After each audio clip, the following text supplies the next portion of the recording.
All right, welcome in. McElroy and Cubelic in the morning. Glad to be with you here. Wednesday, September 11th, 7 a.m. on Jocks 94.5. Obviously, a day that we will all remember for a lot of different reasons. And one that is just always tough to think about when you look back to what took place in New York that day. Where were you on September 11th? It was probably, 23, almost exactly like 23 years to the minute. I mean, it was like right around now. My mom was dropping me off. Remember it vividly. I was in 8th grade. Dropped me off in the morning. We were in the car listening to Kid Craddock in the morning. Dropped me off, put my football stuff in the locker room. Got back in the car, getting ready to be dropped off at the beginning. She said a plane hit the towers. And we at that point thought it was some type of, private prop plane. No one really knew the details of what was going on. And as soon as I got into homeroom, remember it vividly. I mean, the teacher had it on. Everyone was just awestruck. And then the second plane hit the tower. So it was, I remember the day very, very vividly, very vividly, and being scared to death of living in Dallas-Fort Worth, feeling like that was going to be a target because other planes were going to be taking off out of Dallas-Fort Worth. And it was just a very scary time. I remember it. Gosh, it was probably one of the biggest moments of my life and early part of my childhood. I'm sure you were a little older, so maybe had a little bit more perspective, but as a 13-year-old kid, I was freaking out. Oh, I can imagine. And yeah, it's, I was actually coaching at the time. My 1 year of coaching that I did at Bumpus Middle School didn't go great. Had some kids rolling after practice one day for punishment. Parents weren't a fan of that. So on September 11th, you had them rolling? Yeah, the day before. Oh, okay. I was going to say, I feel like they canceled every activity. Middle school kids, that probably was not the correct punishment then. But well, not necessarily the wrong punishment either, but I just remember everything shut down. Did you have our game got canceled, our practices got canceled, like everything got shut down for the day, and then the next day, and then obviously what happened with travel for the foreseeable future still affects how we travel today. They're doing a project in my daughter's class for this right now, and she had to interview me about it, just where I was, what it did, what I thought about it, what's changed, how it changed me. And that was one of the important things about it is I do think it's important to reflect on it, remember it. Like I told her, the cost of freedom's high, and there are people that are going to want to take that away, and we need to remember how important that is. And I think it's cool that kids her age are learning about it and understanding the importance of why it happened and what happened after, and why it's important for us to remember it. So. It's one of those days, like you said, Greg, that you'll never forget where you were, exactly what happened, what you were doing, even though you don't want to remember it. Right. You don't want to look back on it. I could not get away from the television that day. I remember that. Like I could not stop watching, and just you waited to hear more and more about what was going to happen. You wanted just any positive news. There were a lot of questions of how and why, and it was rough, man. Yeah, I just remember. I remember coming home and my mom saying, this is basically giving me better perspective. And our teachers did a good job. And we were 13. We weren't familiar with foreign policy. Like that was the first ever that I'd heard. Wait, hang on a second. There are countries out there that want to chant death to America. Like that was the first ever. I never knew about that. I was naive to these things. There are people that don't believe in the way we live. Like that was foreign to me. At that point, sure, I was alive during the Gulf War, but that was, I was an infant. So it was not, it just was not something that was on my radar screen. But it was one thing to kind of acknowledge. I mean, it was our generation's JFK. JFK was obviously a seminal moment in our country. It was one that you never forget where you were, according to people that were alive at the time. Like my mom said, like, I remember where I was when JFK was shot. And that's, to me, I think that was how she helped me understand, this is something you're going to remember forever. Remember every detail of it. Almost eerily so. Like I still remember the feeling of shock I had seeing the tower fall down live. I I remember exactly what room I was in. We were in math class, which was pre-algebra at the time, 8th grade. And I remember sitting there in a small little TV that probably wasn't a whole lot bigger than that in a gigantic classroom. And all of us were just standing around, teachers included, not doing anything as far as the curriculum's concerned, just watching that tower fall. And I still like have that same pit in my stomach when I think about it. Mm-hmm. You know what I mean? Like it just that moment more specifically than the other plane hitting the tower, things like that. Seeing the tower fall to me was the most, eye-opening and unexplainable thing of all time. Just couldn't understand it. I don't think there's any doubt. John, what about you? You weren't here, were you? I just came back from Emory. I was doing my first year at UAB, and because it was a Tuesday, and that was the one day I could sleep in. And I remember my mom, because I moved back home, my mom ran upstairs and kind of woke me up, and I started watching. I think it was on SportsCenter, and I was like, wait, like, how was this on SportsCenter? Well, what's going on? So I flipped over to ABC, started watching that coverage, and I assumed at the time, I think classes were still going to go on later, but like Greg said, I can remember, when that second tower fell, I can audibly remember because I flipped over to the Today Show. I can audibly remember the gasp from Katie Couric when the second plane hit. Yeah. And that's something that's going to stick with me forever because I think Regis and Kelly were on it, whatever at the time, and everyone was just doing live, constant coverage, and just that moment when that was when you realized, oh, like this wasn't an accident. Yeah, this wasn't a terrorist attack. Yeah, like okay, something's going on. Yeah, that second tower hitting was like, because you thought for a second it was one. I didn't know, none of us at that point, because it's not like anyone was watching it live when the first tower was hit. Yeah. No one could describe what plane hit it. It was like eyewitness accounts, but it was not substantiated eyewitness accounts. It was like some people thought it was like a prop plane. We thought it was a prop plane. Like I didn't know what was going on. But when the second plane hit, that's when people were like, "Oh, hang on a second. Like we need to buckle down the hatches. Like something's going on. This is an attack." And it was just really troubling, man. Well, and then later in the day, there did start to be little, whatever it was, security footage. Other people for some reason, had a camera set up, and then you saw that first one hit, and you're like, okay, wow, this is scary and terrifying to think about. And it's, also it's odd. It's the first thing that I said yesterday. My daughter asked me, like, what is September 11th? And I was like, well, that's Pop's birthday. It was my grandfather's birthday. So my dad's is tomorrow. Yeah.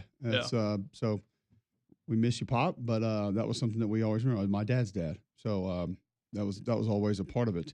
Greg in Athens wants to chime in. Greg, welcome into the show. How you doing this morning? Hey, guys, doing well. And as I had the live stream on and you were talking about 9/11, I was deployed to the Middle East for 4 months, and we come back into port, and I'm taking my son, he was about 10 at the time, to the dentist, and we come back to get his book for school, and I got the TV on, and I see the first crash, and I'm thinking, wow, that's a pretty bad accident. And then as I'm watching, I can see the second plane hit, and I realized that wasn't an accident. And I told my son, we got to go, and I dropped him off at school.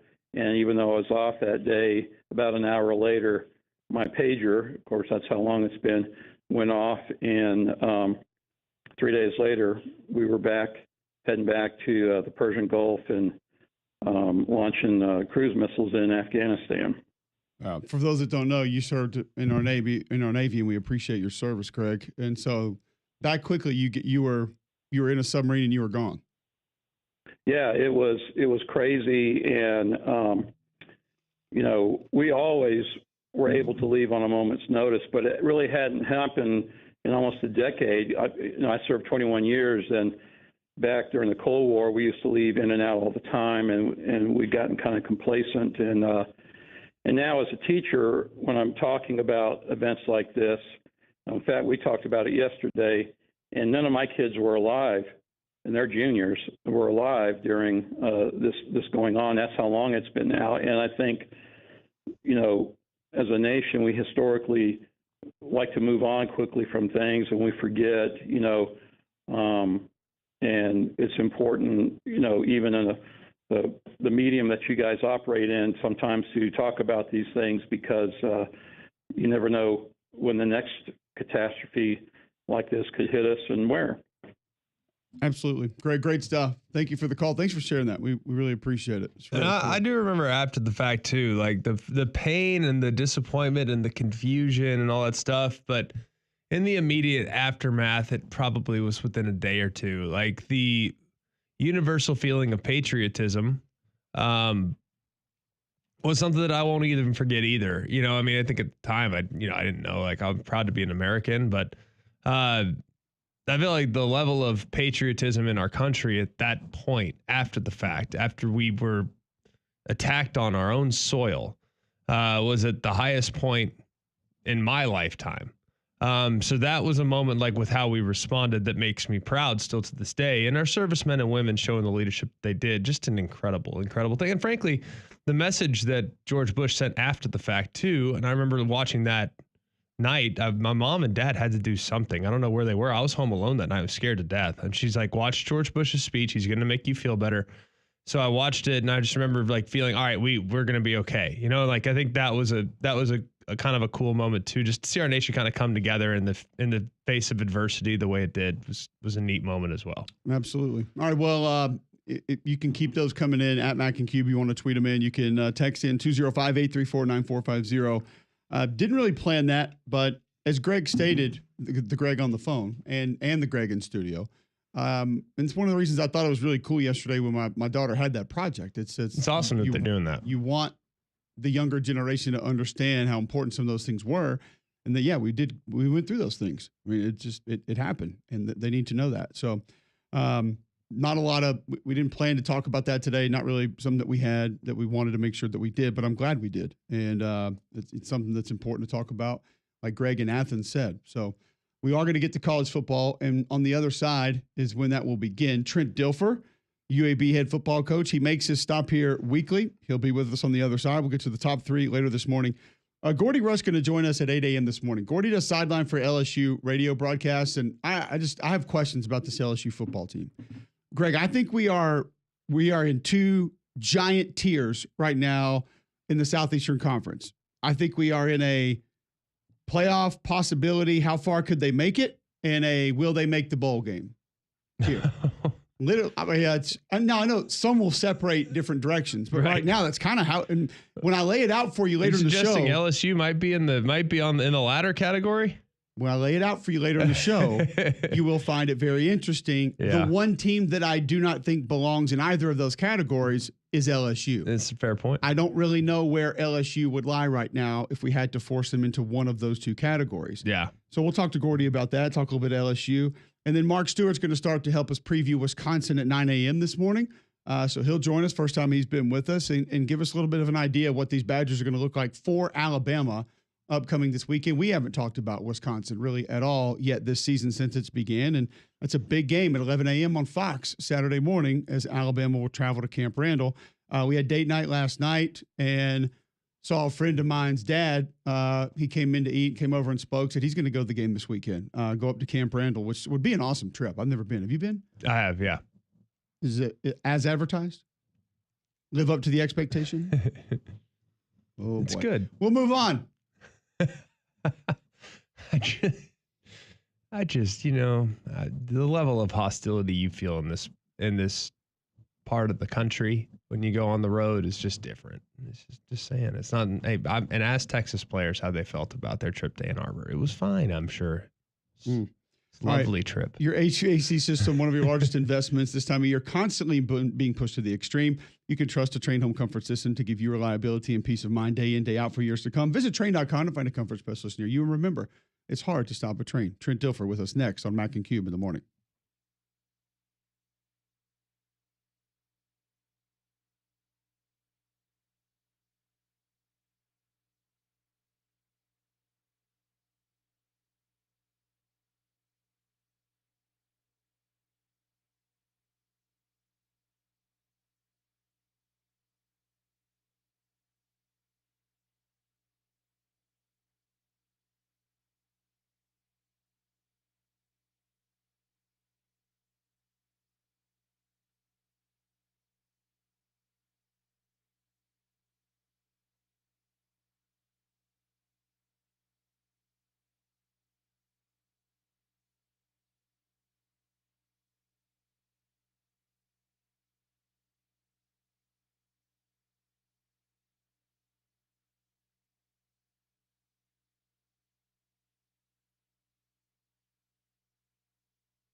All right, welcome back in. McElroy and Cubelic in the morning.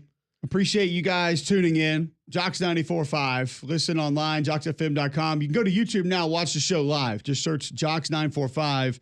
Watch us in studio each and every morning. And every Tuesday morning, we will welcome in UAB head football coach Trent Dilfer. He joins us now on the Buyers Right Hotline. Coach, we didn't really plan this in the first segment, but we got talking 9/11. I'm interested from your perspective because of what you were doing, where you were, and just kind of what your day was like when that tragedy took place. Yeah, I was crazy. I was playing for the Seahawks. We'd gotten in that morning, typical routine. And, back then, there wasn't TVs in every room like there are now. And somebody from upstairs came running down, kind of the business department of the Seahawks came running down and told the training room what had happened. And some of us were kind of lifting and back between the training room and the weight room, and all of a sudden you had the entire team and organization kind of huddled up around a handful of TVs in the training room and the locker room seeing it. Just the somber feeling within the building and the confusion. You have a bunch of 20-something-year-olds that have no idea, including myself, even though I was, I think, 30 at the time, and just kind of overwhelmed and shocked by what was happening. Yeah. Just imagine. And I remember imagine it being a Tuesday. I mean, there probably wasn't that many people, probably not a lot that you needed to do. If it was a Wednesday, you would have had to do what you do, but it was just a confusing time for sure. Looking at last week's performance, we're not gonna spend a lot of time on it, but I would imagine it's one that a lot to be learned. I mean, how else do you describe it? I mean, what can we take from last week's tape to avoid a similar outcome? Yeah, it was gutting. My wife asked me, she goes, in the career of football, where's this loss stack up? And I mean, it was in the top 5 of what I've absorbed in a tumultuous football career. I think the biggest takeaway for me was I kind of felt like offensively we let our kids down. And it started Monday with preparation. Our Sunday Mondays are pretty brutal as game planners. You dig through tape, you're situational, you have multiple really smart people chiming in, and you're trying to get a plan that is tactical but yet digestible as well. And I went home Monday night feeling like my gut was, this is too much. Like, we don't need this much. We're better than them. And it kind of carried out throughout the week. And I think our kids felt it, that we're constantly trying to walk through extra things and make sure they understood it. And there was never like that ownership of what we were doing. We were trying to do too much. And Mort and I just felt sick to our stomachs riding back home after the game, because we kind of felt like this was our fault. We don't want to make that mistake again. There's one thing about being creative offensively and trying to do cool stuff, trying to put your players in the best position for success. And there's hey, we're better than you. Let's line up and play old school football. And that's what we should have done. And that's what they did to us. They just lined up and played sound football and waited for us to implode. And unfortunately, that's kind of our MO. We're 14 games into this thing. We have 25 turnovers. Just for relativity, I think my last 2 years combined at Lipscomb, we had 9 turnovers in 2 years. We're not getting the ball back. We played good defense, but we're not getting the ball back when we need to. Just playing losing football. I mean, that's the end of the day. And you can explain when I get off, kind of what losing football is. You played for the ultimate winner and how you play winning football. And that's how I want to play football as well. But at this point, that's just not what we're doing. Coach Dilfer, I'm interested in how you want to handle a loss publicly. And I'm not comparing you to any other coaches, but I'll use an example from this week. There was a quote from Hugh Freeze saying that he and his staff called one bad play. I think I understand where he's going with that, because we know how many different options or attachments might be with any individual play, where it could have been, maybe should have been successful if it was executed or called correctly. But people take that and say, oh, he's throwing the players under the bus. Or like Greg and I will say, there's nothing wrong with saying that, hey, the left tackle got beaten pass pro 7 times. That could have cost you the game. But somebody says that publicly and, oh, they're throwing the player under the bus. You mentioned sort of responsibility and accountability. Do you have sort of guidelines for yourself after a game like this of what you want to do, not want to do, and how it's projected or presented publicly? Well, I think there's outward-facing things you want to be transparent with, and then I think there's things within the building you want to communicate. I've always been and I made mistakes this way. I made mistakes as a player, saying, trying to explain. This is the best advice I ever got from Tony Dungy. He says, don't try to explain what happened to people that don't understand. And what he meant by that is you don't understand if you're not in the building during the week. So why try to explain it? Just say, we didn't play well enough. Well, who didn't play well enough? All of us. Like, it takes all of us to win. So if you lose, all of us didn't play well enough. And then I think you do try to point out, players or sides of the ball that had positives, because you always I personally think you want to try to find a learn out of every loss. You try to point out some positive things that happen in the game. And then inwardly, within the building, I think you can be very transparent. I think we talk about being brutally honest around here, and that starts with me. When I'm at fault, I'll be the first to admit it to the team. We did show them, their culpability in this. Like, hey, even though there was a lot going on and maybe this wasn't the best plan and maybe we had too much, like, here's 25 plays that we had the opportunity to make a difference on. We didn't make these. So you kind of eat it within the building. But outward facing, like, nobody really understands all the things that go into a game. Like, I got into the pass protection thing on my show Monday night, and everybody thought our offensive line was just the worst thing ever. I'm like, if you understand that pass protection is an 11-person thing, our quarterback was culpable at times, our running backs were culpable at times, our receivers didn't look hot at times. Like, it wasn't just the offensive line being overwhelmed. Yeah, at times they had some struggles, but we all had struggles. So, again, I almost felt like I was trying to explain too much there. Like, you can just say, hey, we didn't handle the passing game very well. And you can leave it at that. One thing that has become the bane of my existence, and this is more big picture, Trent, is people basically suggesting after 2 weeks that the coach doesn't know what he's doing. He's clearly not playing the best player. The backup quarterback must be better than the starter because the starter didn't play well. And I'm honestly continuously blown away at how quickly people are willing to cast aside quarterback play when they don't even watch the game. They just look at the box score and they say, well, this guy had this many interceptions, so he must stink. Well, they got hit on the second interception. The wide receiver stopped running on a slant on the first interception. The third interception, the receiver didn't see the ball and he threw a back shoulder. And then the fourth interception, there's 27 seconds left. You're on your own 35-yard line. You're trying to push it downfield because you're down 7.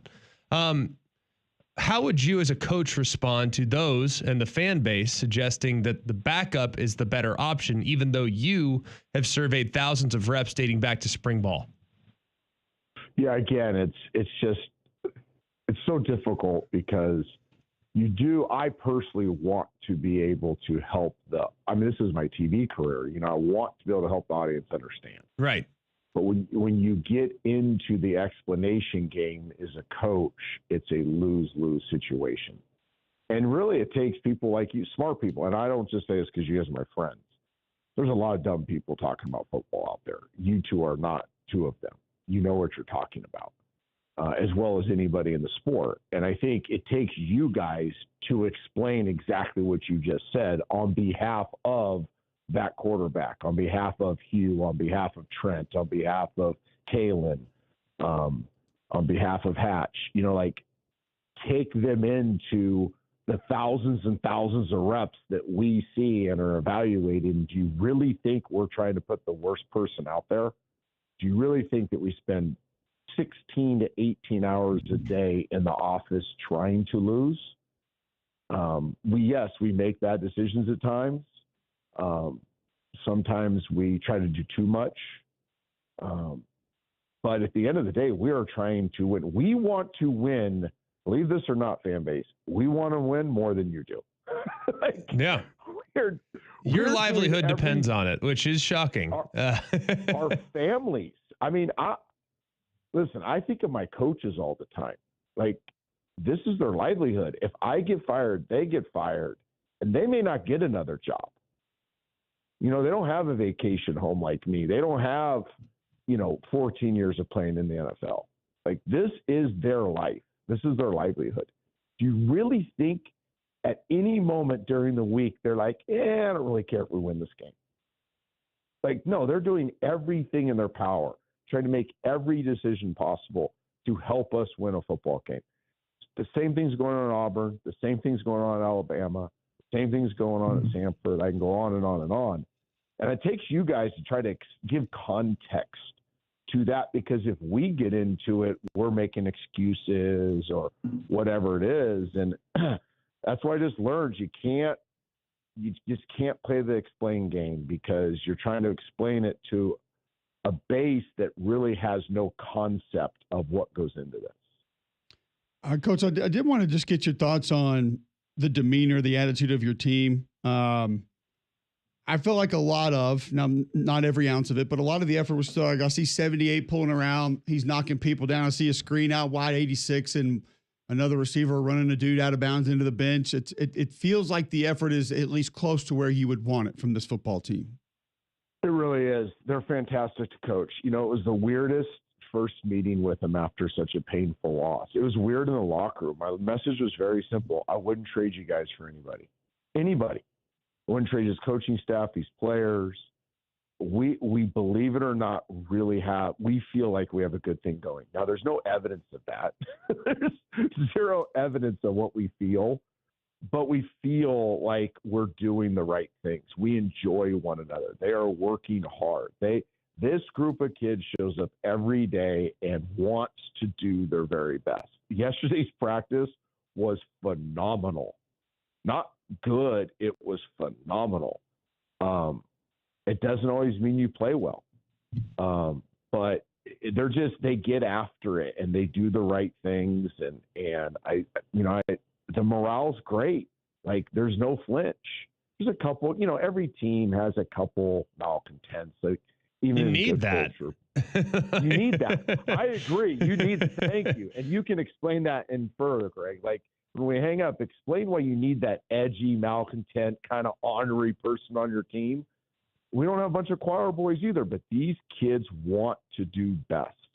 And it's our job to continue to try to put them in positions to do best. Well, it's like I saw Big 70. He took 54 for a ride, that linebacker one time, like had him going on skates about 11, 12 yards down the field. So, I mean, there's winning effort out there. It's just getting it on the same page and being able to put some of that stuff together. Totally off topic, and you've been gracious with your time today, and you're usually really gracious with answering sort of different questions. One of the situations Greg was referencing a little bit earlier involves Hank Brown. Nothing towards should he be doing anything now, but you coached him. Can you just describe what kind of kid, what kind of player he is?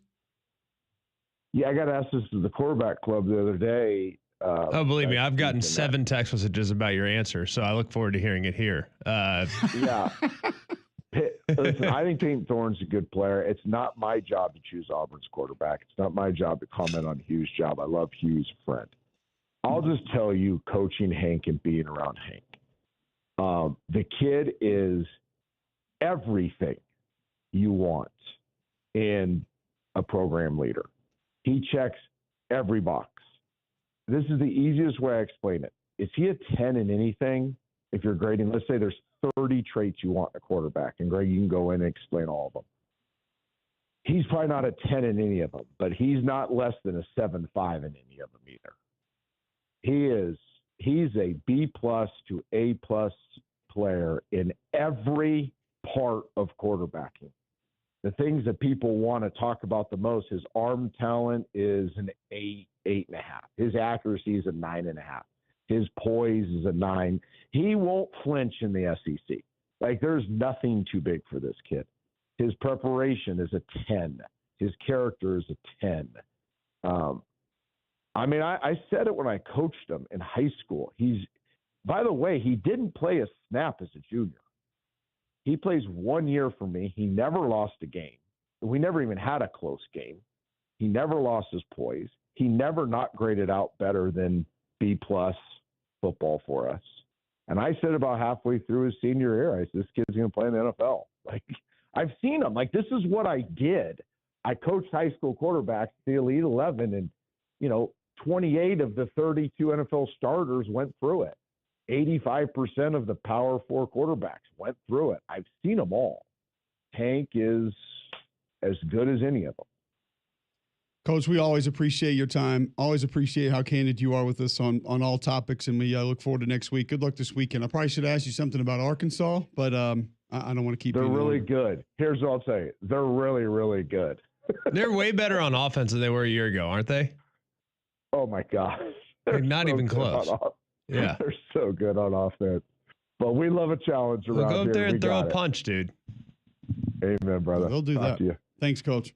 Trent Dilfer joining us on the Buyers Right Hotline for all your insurance needs. Financial HR, it's Buyers Right Insurance, a Higginbotham partner. 32-6, UAB went down to ULM over the weekend. ULM 2-0. UAB now 1-1. They get Arkansas this weekend, as you stated. Jacob Zeno, 22 of 32, 167, no touchdowns, a pick. Outrush 209-92. UAB just had one TFL in the game. So it goes back to a lot of the stuff Trent was talking about going into the season. Like, defensively, got to get better. Strike. I remember Trent sitting in that seat saying, we've got to be better at striking and shedding, getting off blocks, and making tackles and getting ball carriers to the ground. But like I said, some of the effort in the game that I watched, I like these UAB tackles. I think the offensive line was, and it's hilarious that he brought that up, because the first play in pass pro, the back gets beat, and the quarterback, Zeno, has to roll to his right because there's a gap blitzer. It's a running back's responsibility. And people see that, and they're like, man, offensive line's terrible. Well, it's not always that group. But then you got somebody sitting 3 feet to my left that'll tell you another certain offensive line was terrible, but it's all in the quarterback. So most offensive lines this point of the year, from what I've seen, terrible. I'm just being honest. You give me a Have group you seen right any now. that you really like? No. Have None you that seen have any played that you like a little? None that have played quality competition. Tennessee? I like Tennessee. And I like so far. I like Tennessee. I like Texas. Everyone else I hate. Texas group brought the fight. Yeah. It was less, I will say this about the Texas performance. It was less dominant on film than I thought it would be. No, but it wasn't still, dominant. It was still really good. It wasn't dominant. And you just have to keep telling yourself when you're watching it, this group that they're playing is big time. It's a big time group they're playing. They're handling them. They were big time. They matched the physicality. I'll say They absolutely might not have They been, were up to the test. Yeah, they might not have been, No, they weren't pushing them off the ball. The most impressive offensive line performance I've seen so far probably would be this Tennessee group against NC State was dang good. There was a lot of really good tape on that. But you got to throw those tight ends in on that one. No, those tight ends were huge in that. No, they played great, but they were teeing off on some folks. Now the game got sideways on NC State's defense. There was an NC State linebacker or two, Greg, late third, early fourth, mid fourth. There's NC State linebacker. Had enough. I'm just going to say that. There's NC State linebacker. Had enough. I had not seen NC State players not give 100% effort every freaking snap. I'm not going to say the effort wasn't there. No, the effort's there. The way it was played, they were getting pounded. It was obvious. Had enough. Put it this way: when there's grass stains on your linebackers behind, you got problems. Nameplate. Yeah, when your linebackers have grass stains on their back, you don't want that. We just saw one right there. Lance Hurd just literally 6 yards downfield, just bouncing a guy off the turf. I will say this about that performance, and some of it was because of how certain things were run. There have been more bodies on the floor in that game than any other game this year. And I know we're 2 weeks in. But the amount of NC State defenders on the ground because of Tennessee offensive linemen and tight end, yes, it was a lot. No, they mowed them. There was a lot of pancakes. Lot. Block party. Read and react. They were there. They were 6P. in it. Had a double golden hog of the week. Double hog? I would love to have watched it. Spraggins and John Campbell. I would like Took to him have the watched it direct bench TV. escorts 7 yards into the bench. They got flagged, and I don't care. They made it. I have recording of Read and React every week. Does the recording just say it just says due to a conflict? DirecTV can't figure out? So I watched that for 30 minutes. So so you could get the rating. I could get you my Watch ESPN login. You can go watch it on your iPad. I guess I could probably do it through. Can I get it on ESPN Plus? Because there's some things you can't on the cable stuff. You can on the ABC stuff. You can. I've tried. Believe me. I'll go look during the break. We'll try to figure that out. Other offensive line that I'm very intrigued by. I could tell you after the break. There's one matchup this weekend that is going to be phenomenal. Along the line of scrimmage. Let's do that. Gusty Goulas can get you matched up with a home if you need that. 205-542-1996. Brokered by eXp Realty. Beat me in fantasy football this week. Over 835-star Google reviews. All reasons that you need to call Gusty Goulas in the Gusty Goulas Group. Since 2012, Gusty Goulas Group recognized both nationally and locally as Greater Birmingham, Alabama's #1 team in homes sold. Served more than 3,000 home buyers and sellers in the Greater Birmingham area. Has helped me and my family members get into new homes. It can help you as well. Give them a call today. See what they can do for you. 205-542-1996 or go to GustyGoulasGroup.com. Greg's looking forward to a matchup in the trenches. We'll discuss that next on Mac and Cube in the morning.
All right, welcome back in. McElroy and Cubelic in the morning. Appreciate you guys tuning in.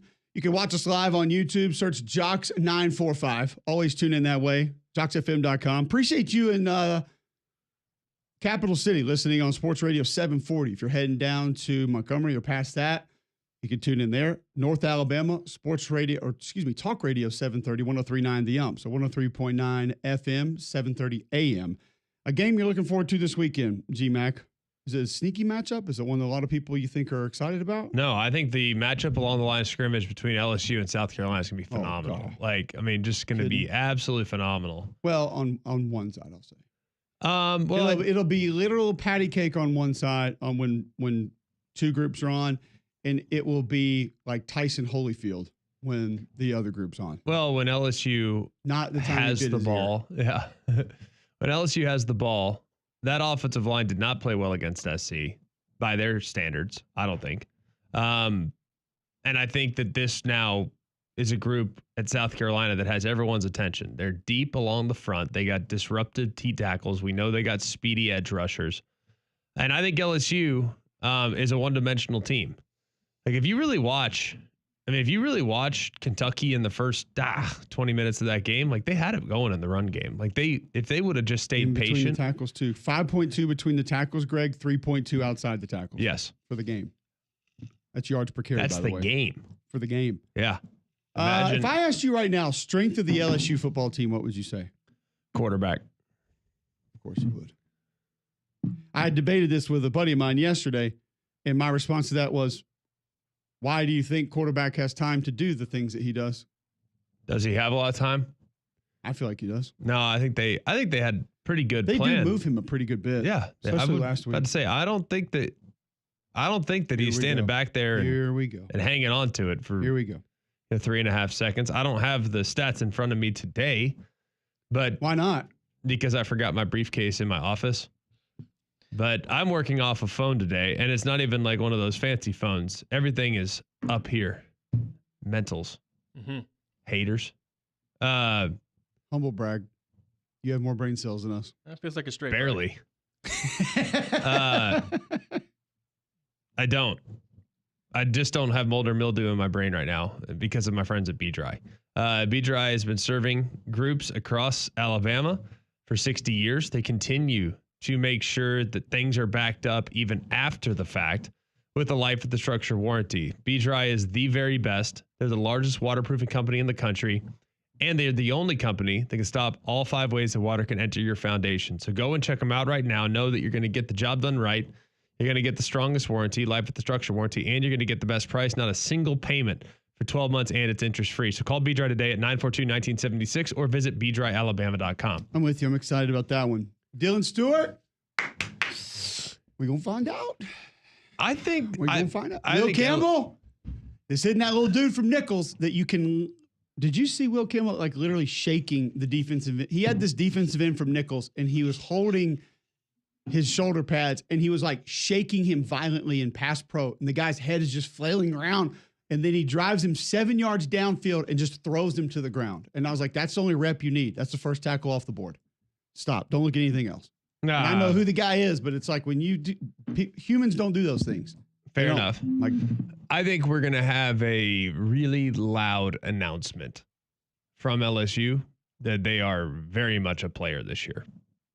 And like Brian Kelly's going to take to the podium and do this, or and punch the desk. No, I think that right now South Carolina is held in high regard in the court of public opinion, and they're going to find out on Saturday. Like, I think this LSU team is going to take it to them big time.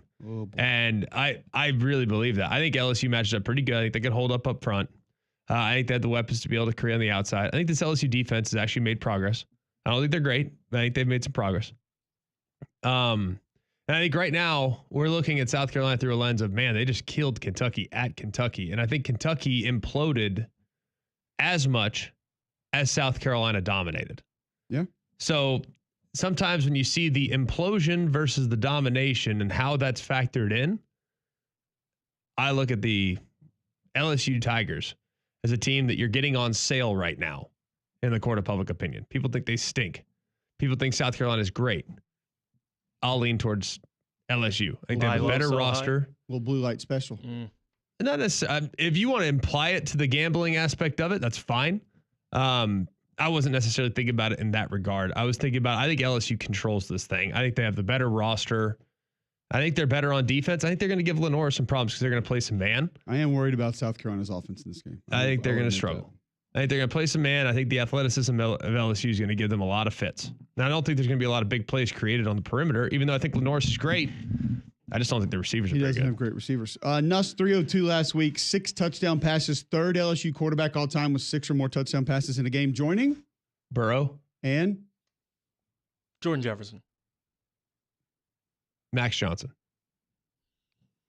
TJ Finley. Jaden Daniels. Burrow did it twice, by the way. Kyron Lacey also career high 3 touchdown receptions.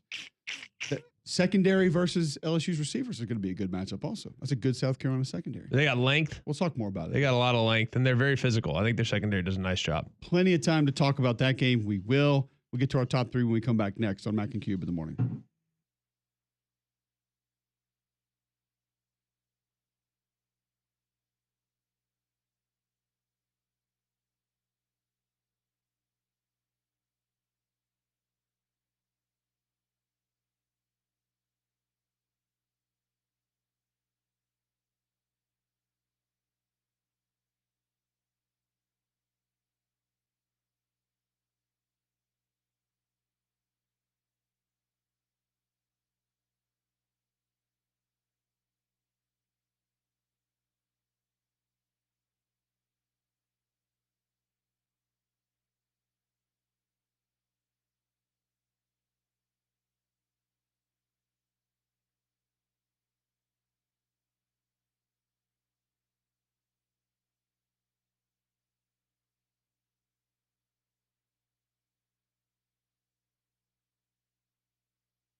All right, welcome back in. McElroy and Cubelic in the morning, 7:52 a.m. Wednesday, September 11th, right here on Jocks 94.5.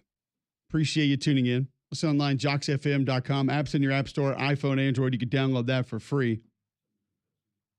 Also, watch us on YouTube, Jocks 945. Search that, and you can watch us right here in studio each and every morning.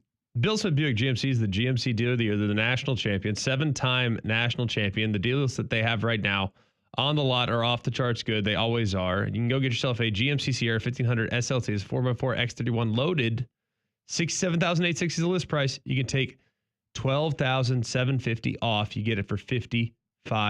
It's nearly 20% off the sticker when you go and shop at the GMC dealer. There's a reason why they've sold more GMCs than anyone in the entire Southeast. There's a reason why they sell all the way to Denver, all the way up to Bristol, Connecticut, and everywhere in between. Is because everyone knows, even outside our neighborhood, that it's the best place to go for the best possible deals. Go and check them out right now by going to BillSmithBuickGMC.com. You'll see the deals on their website. It's Bill Smith Buick GMC. They are professional grade. All right, we'll push our top three behind Gordy Rush, who's going to join us in our next segment. We'll talk some LSU there. We mentioned a little bit of that LSU South Carolina matchup coming up this weekend, and one that in the trenches when LSU has the football, I think is going to be absolute pleasure, just a joy to watch. When South Carolina has the football, I don't know if I feel that way about it, especially with Jacoby and Gilroy being out for LSU. I think that changes some things for them and not going to be quite the same.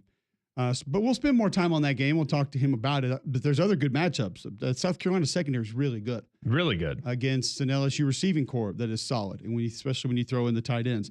My thing with the strength of the team, Greg, is I think the offensive line is the strength of the team. And I don't believe that the coaching staff has allowed them to go be that. Even in the passing game, it's a lot of quick game. It's a lot of move the pocket. There hasn't been a ton of just straight drop back where I think Nussmeier could be just as effective. But I don't care who you have at running back. With that group, you ought to be able to open some things up. And one thing was pointed out to me that in the USC game that, ran the ball too much late in the game. The way I saw that is they had a chance to put that game away by running the football. Yeah.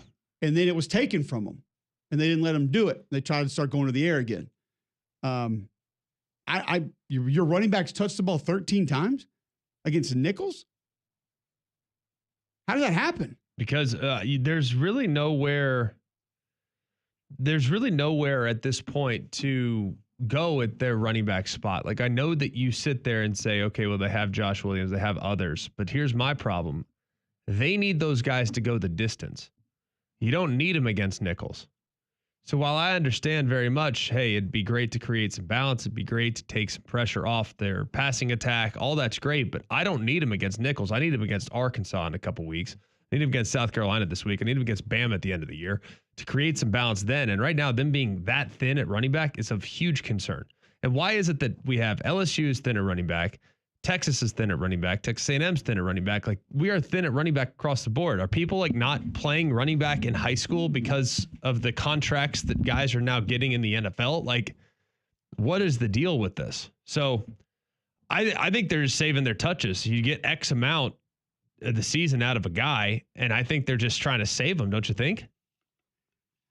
It would make sense. And if that's the direction they're going, then okay, cool. I'm okay with that. That's got to be where they're at, though. It has to be. It's the only justifiable reason. So you're okay with putting your quarterback in harm's way more often. You're going to need him. I just don't think he's going to get lit up as much as you think against a team like Nichols. As long as he's taking smart hits. I'm going to throw this out. Fighting for extra yards. I'm going to throw this out quickly, and Greg's going to hate it. Oh, boy. Love when you preface like that. Did you watch the Nichols offense? No. Is it cool? It's sweet. Oh, gosh. Oh, boy. It's really cool. Oh, they boy. moved the ball some, and they had some wide open run lanes. Against two. You said that the defense is better. They are better. Mm. They just get exposed by super cool offenses like Mercer and Nichols. Not Mercer anymore.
All right, welcome back in. McElroy and Cubelic in the morning.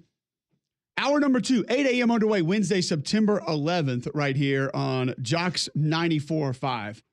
Quickly tell you about your CBD store before we get to Gordy Rush and we continue talking some LSU football. If you need products for arthritis, anxiety, or your pet needs products for arthritis or anxiety, we're going to have some storms coming through. If that bothers your pets, they get uneasy, your CBD store has products that can help. They have products that have helped a couple pets in our household be able to get around just a little bit better. They can do it for you. Largest brick and mortar CBD retailer on planet Earth. First company to have USDA certified organic oil supplements. If it's weight loss, if it's sleep, they've got those in there as well. Better focus throughout the course of the day. Your CBD store has that to help you at the same time. Visit one of their 4 locations, Highway 280 by Bailey Brothers, 150 by the Cage in Cleaver, Trustful just off 459, and now downtown in 5 Points. Your CBD store where good health hits home. Gordy Rush, member of the LSU radio broadcast team, joining us now on the Buyers Right Hotline. Gordy, I'll start with this question for you that I just asked Greg. He and I disagree. Currently, what is the strength of the LSU football team? The passing game. Garrett Nussmeier leads the NCAA in touchdown passes. I mean, they can throw the football all over the place. I think the concerns are a little one-dimensional so far, and whether that's by design or whether that's because the defense has simply put numbers up on the line of scrimmage in both games, and they've taken what the defense has given. That's what we've resulted in, and a lot of people felt like with this veteran offensive line, they'd be a little bit more balanced. When you assess the running back situation with John Emery's injury, Cole is kind of wondering why they didn't at least attempt to lean on the run a little more last week against Nichols, kind of get that going a bit, knowing it'll help him down the road. I am of the mind that they're trying to save their touches because they're just thin at running back, like so many other teams. So what do you think the reasoning is for them not running it as much last week against a lesser competition foe? And what does their running back room look like moving forward with the amount of touches they have to go around? Well, first off, I think that you're right. They are thin, and so we didn't see a whole lot of the two veterans, Josh Williams, who was coming off of off-season knee surgery, and then Caleb Jackson, who is the guy, the sophomore everybody thought was going to be the next big thing. He got up to 235 pounds, runs a 4.40, has explosive speed. They didn't play a whole lot at Nichols. They worked in, it was by committee, and they worked in the two true freshmen into the lineup. Look, Nichols came out and put 8 on the line of scrimmage and put a person in every gap. They played man-free, I'd say 80% of the snaps in the first half of that football game. And Brian Kelly said in his Monday press conference, I was not going to run the ball in the 8-man fronts just to see whether or not we can run the football. We're going to take what the defense gives us. So go back to the USC game, Gordy. Right. And would you agree that that offensive line was sort of the opportunity for them to take over that game was taken away late by running the football? Because I felt like it was going in the second half and then kind of just got away from it. Well, they did. So the way USC also came up and challenged LSU to throw the football. In the first half, they threw the football well. USC backed up. They continued to throw the football. And then when the second half started, I think it was the combination of at least when the second half started, LSU made the commitment to run the football game. They went to a 12 personnel, although they do not have really an inline blocking tight end. They'll put Mason Taylor's hand in the dirt, and then Pimpton and Green, the two H-backs, if you will, the second tight ends, are basketball players, and they're really not physical blockers. And so they went to that run game with 12 personnel. They had one series where they drove down with when John Emery was in the game, and he busted off about 57 yards worth of carries, and that led to a score. But other than that, it was clunky. They had 3 penalties, false start penalties that got them behind the chains. They went real quick on a 4th and 1. Everybody loves that play. Just line up, let's go quick and get stuffed. They had one of those that happened, and so it was a little bit of bad luck, and they were just inconsistent running the game. And then finally, when they needed it to tie the game up in the last series of the USC game, they went back to 11 personnel. They spread the field, threw the football right down the field, and scored and tied the game, and, of course, eventually lost late in that game when SC was able to punch one in. Look, I think the running game's better than what they showed. They haven't had a chance to do it, one. And then secondly, because of Nussmeier being who he is and that type of quarterback, he's a gunslinger. I think a lot of defenses are going to continue to put numbers up front and try to get after him a little bit and rat on him. What do you make of the defense's progress, if there's been any? I happen to think they're a little better on defense than they were last year. I like what I saw for the most part from the cover guys in the back end in week 1 against SC. I think that's a really good receiver core. I think they were at times in solid position, in solid phase. Still am not 100% confident in the defensive line, but do feel like there's been some progress made. So how are we assessing right now the first couple weeks of the Blake Baker era? I'm with you. Definitely improved unit. I think they've got more numbers. Let's start there than they did a year ago. And I think they made some nice steps. I think you're right on target in the USC game. That was a very good passing attack. And they had some young DBs that had a couple busts back there. What's happened, they've found Zy Alexander, who was a starting corner from a year ago, who he was lost for the year against Army. He finally came back and played 30-some-odd snaps in the second half with Nichols. And that's big because it gives you a second corner to go with Ashton Stamps. They started Sage Ryan, who was really a safety at corner against USC. He got picked on a little bit. They moved him back to the safety position, and they've got some numbers back there. So I think they've done a nice job. Look, I think conceptually Blake is bringing a lot of pressure. He wants to get after you a little bit, and they did some good things against USC. I think one big change that you'll see this week, guys, is that Whit Weeks, the second-year linebacker, has been fantastic. They've rotated 4 linebackers. They've had Perkins and Penn start the game, and then they've brought Whit Weeks and his brother Wes into the game and rotated them in. Whit Weeks has arguably been probably the best front 7 player that they've had. I expect to see all 3 on the field this week, meaning Whit Weeks, Penn, and I think they're going to move Harold Perkins some to that star position where Major Burns has played. And Blake Baker's simply trying to get his best 11 on the football field. And so Harold had led the team in tackles against USC, but he hadn't been back to Harold Perkins. I mean, he's still feeling his way from the inside linebacker, and taking him from the will linebacker over to that star gives him a chance to be a little bit more active. What about the defensive line situation? We know Gilroy's out for the year. Just kind of where are we from a depth perspective there at LSU? They have numbers, right? And you know, I'm saying they have numbers because Brian Kelly's first year, they went through the whole season with 3 defensive tackles, which is just crazy that they did that. I think a couple guys to look at. Sean Washington is from New Orleans. He signed with Georgia. He wound up being the replacement along with Gio Paez, who's the transfer from Wisconsin. They've got 2 young freshmen.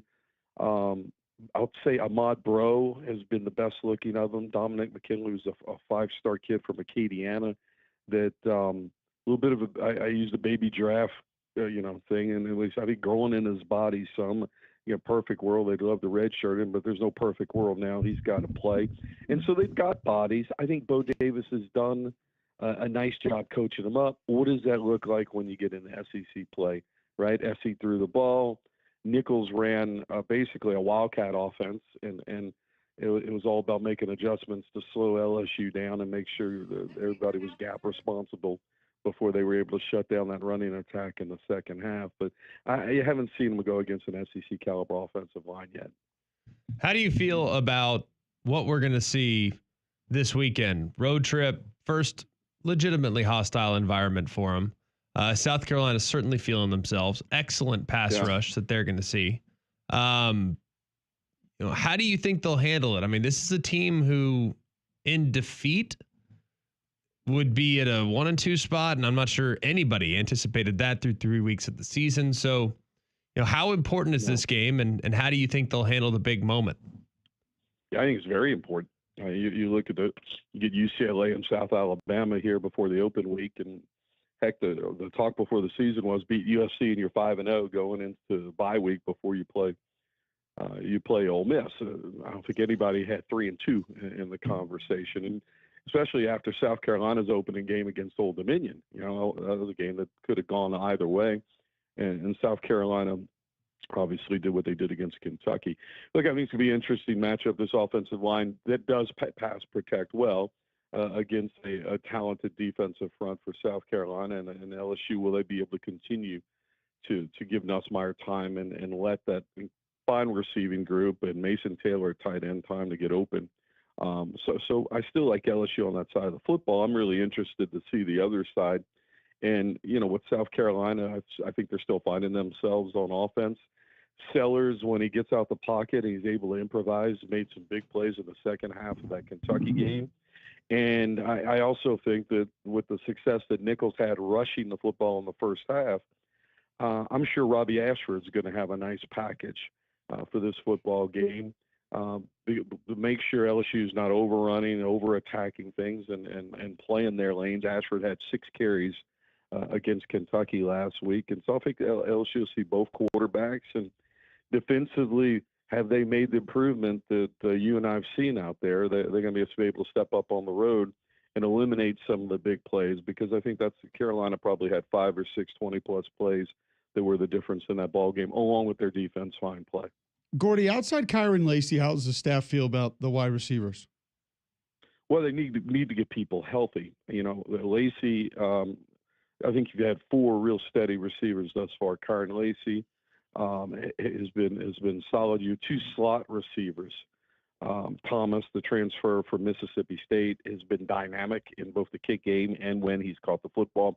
They've used him in a lot of jet sweeps. Aaron Anderson is a very similar undersized slot that has been really effective running from that slot position. And then Daniel's the transfer from Liberty. I think what they're missing is the guy that takes the top off the defense. And with Neighbors and Thomas last year, you had guys that could do it all, but they certainly could take the top off. Chris Hilton Jr. has not played yet this year. He's a 400-meter track kid. He's got incredible speed. He was coming into his own in the second half of the season last year. They missed him. Hopefully he'll be back. And then Shelton Sampson is a 5-star recruit right here from Baton Rouge. That's 6'4" and is your typical X receiver that can get down the field and just out jump everybody. He missed the game against UCLA. He played a little bit against Nichols. To me, and going back to, if I'm a defensive coordinator, I'm looking at this LSU offense a little bit. There's nothing that scares me to ever keep 2 safeties back there on the hash, right? I can get away with man free because LSU's receivers have shown they haven't been able to run away from people in press coverage. And that's what surprised me. And I think that's something they need to fix, and they probably need to fix it with some other personnel other than the 4 receivers they've leaned on thus far. Gordy, we appreciate the time. Great stuff, man. Always glad to have you on, guys. And I look forward to catching up again soon. Okay, thanks for having me. Take care. Yes, sir. There you go. Gordy Rush. He does sideline for our LSU radio broadcast, just kind of updating us on that LSU football team as they head to Columbia, South Carolina this weekend. Pretty big matchup in the SEC, one that looks a little bit different than maybe we thought it would, GMAC, before the season began. Yeah, South Carolina, with how they've played in the first couple weeks of the season, obviously not great against Old Dominion. Needed a couple turnovers inside the red zone. One interception inside their defensive red zone, and then a couple inside the 10 of the opponent, which put their offense on the doorstep to punching it in. So 2 very different performances from South Carolina. But you look at what South Carolina has, I don't think anyone anticipates them being a contender in the SEC this year.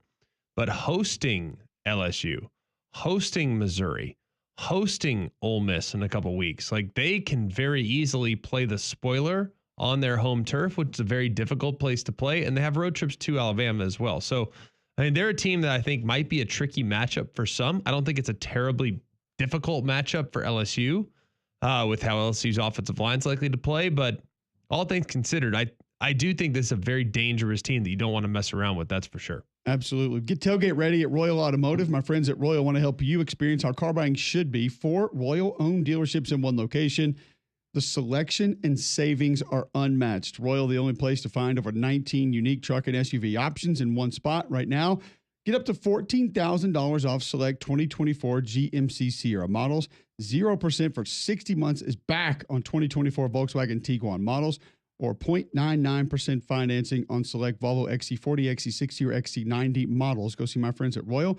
They're going to help you get the best deal available. All offers valid through September 30th. Certain restrictions apply. Royal Buick GMC, Royal Volkswagen, Royal Auto Mart, Volvo Cars of Vestavia Hills, all at the corner of I-65 and Highway 31 of Vestavia. Online at royalautomotive.net. Make Royal your first and last stop when car shopping. Remember, for every ride, there's Royal. All right, when we come back, top 3 next. Mac and Cube in the morning.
All right, welcome back in. McElroy and Cubelic in the morning.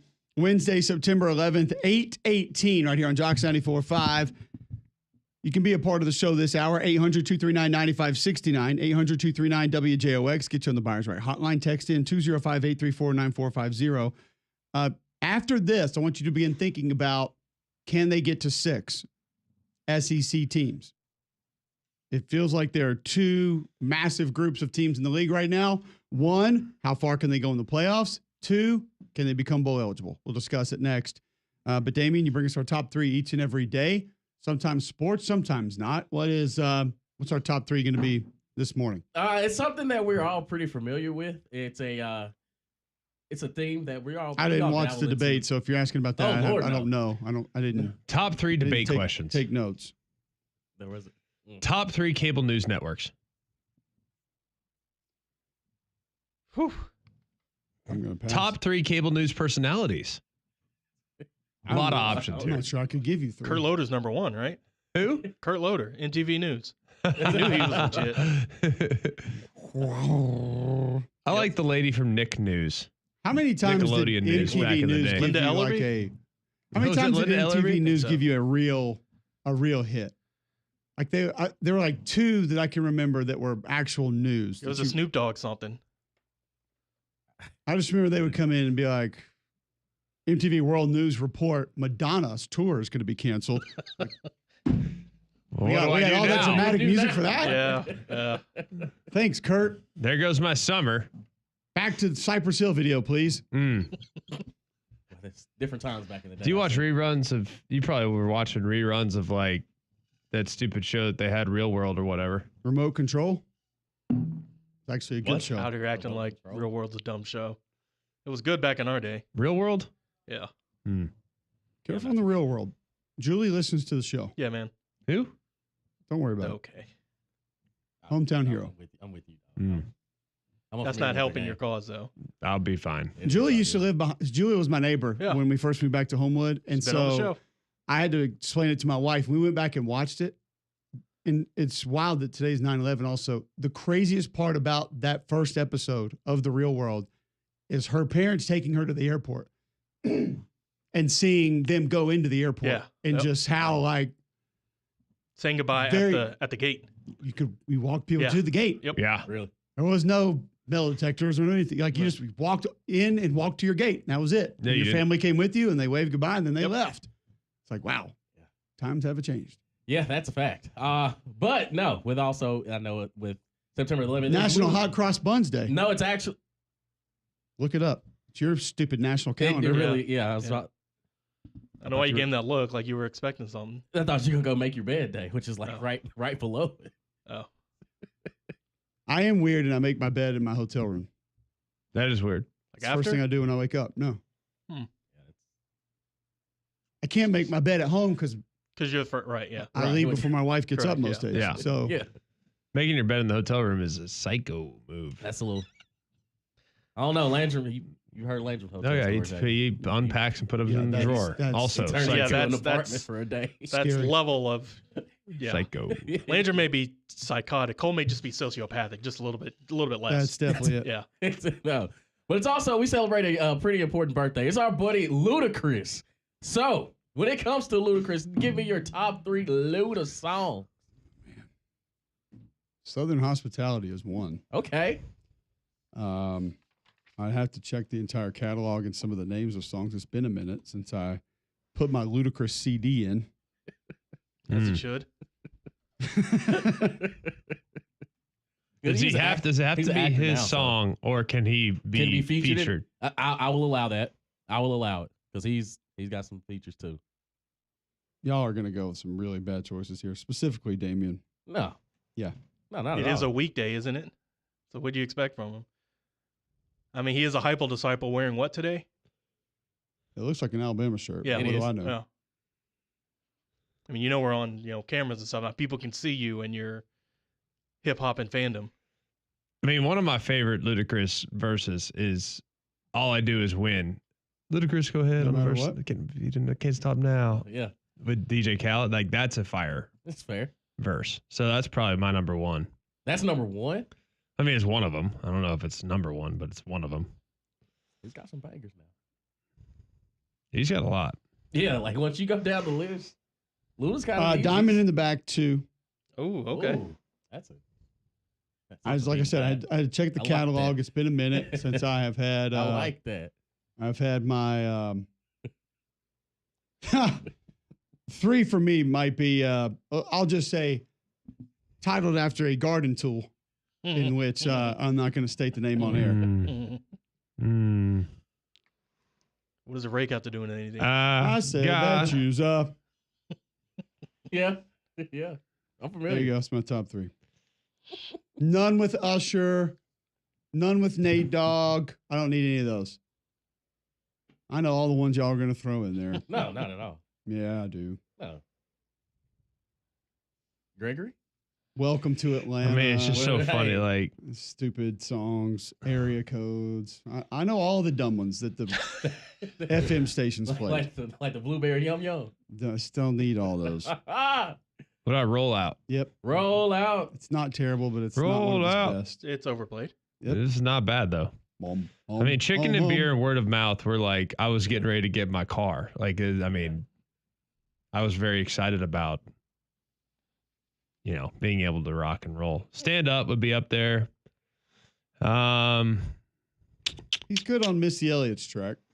I'm going to stay away from the title on that one also. 2 for 2. Didn't think like some people only know him from movies. If only they did. Yeah, he's been an actor longer than a rapper, it feels like.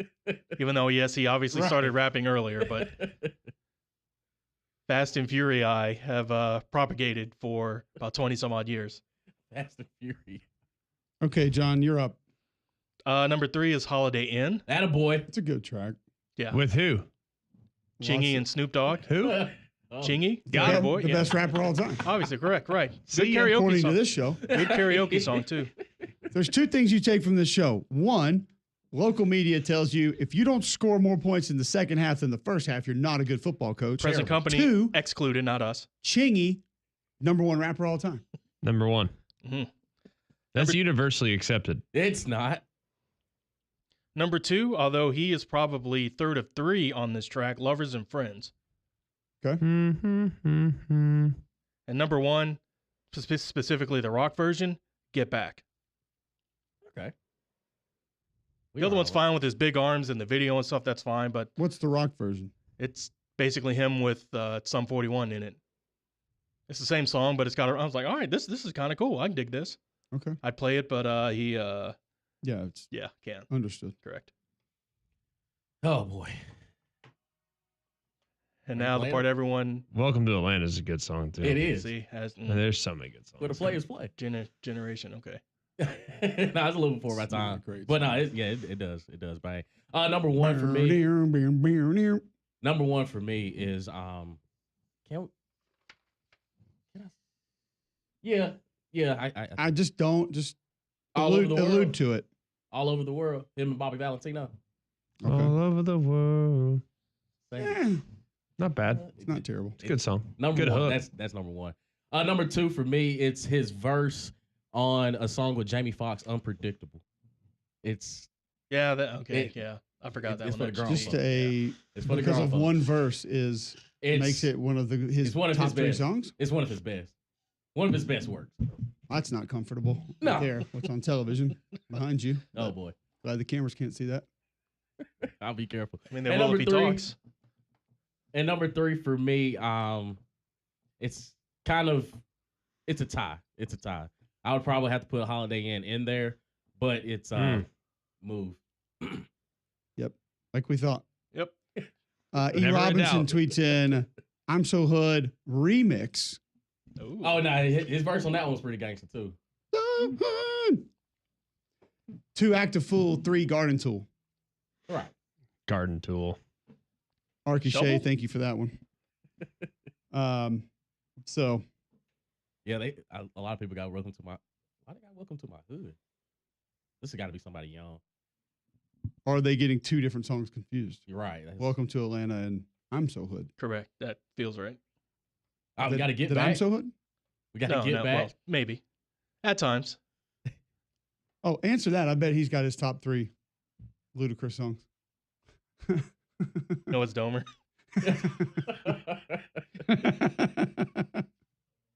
All right, top 3 each and every day. Today, worthless.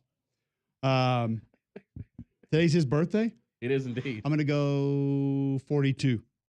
Ludacris is Greg, I'll take the over. over 42. He has just turned 47. Whoa. Yeah. Okay. I hear Jermaine Dupri in my ear. I thought he was. That's surprising. I didn't think he was that old. Saw Ludacris in concert at the Auburn Student Act. What?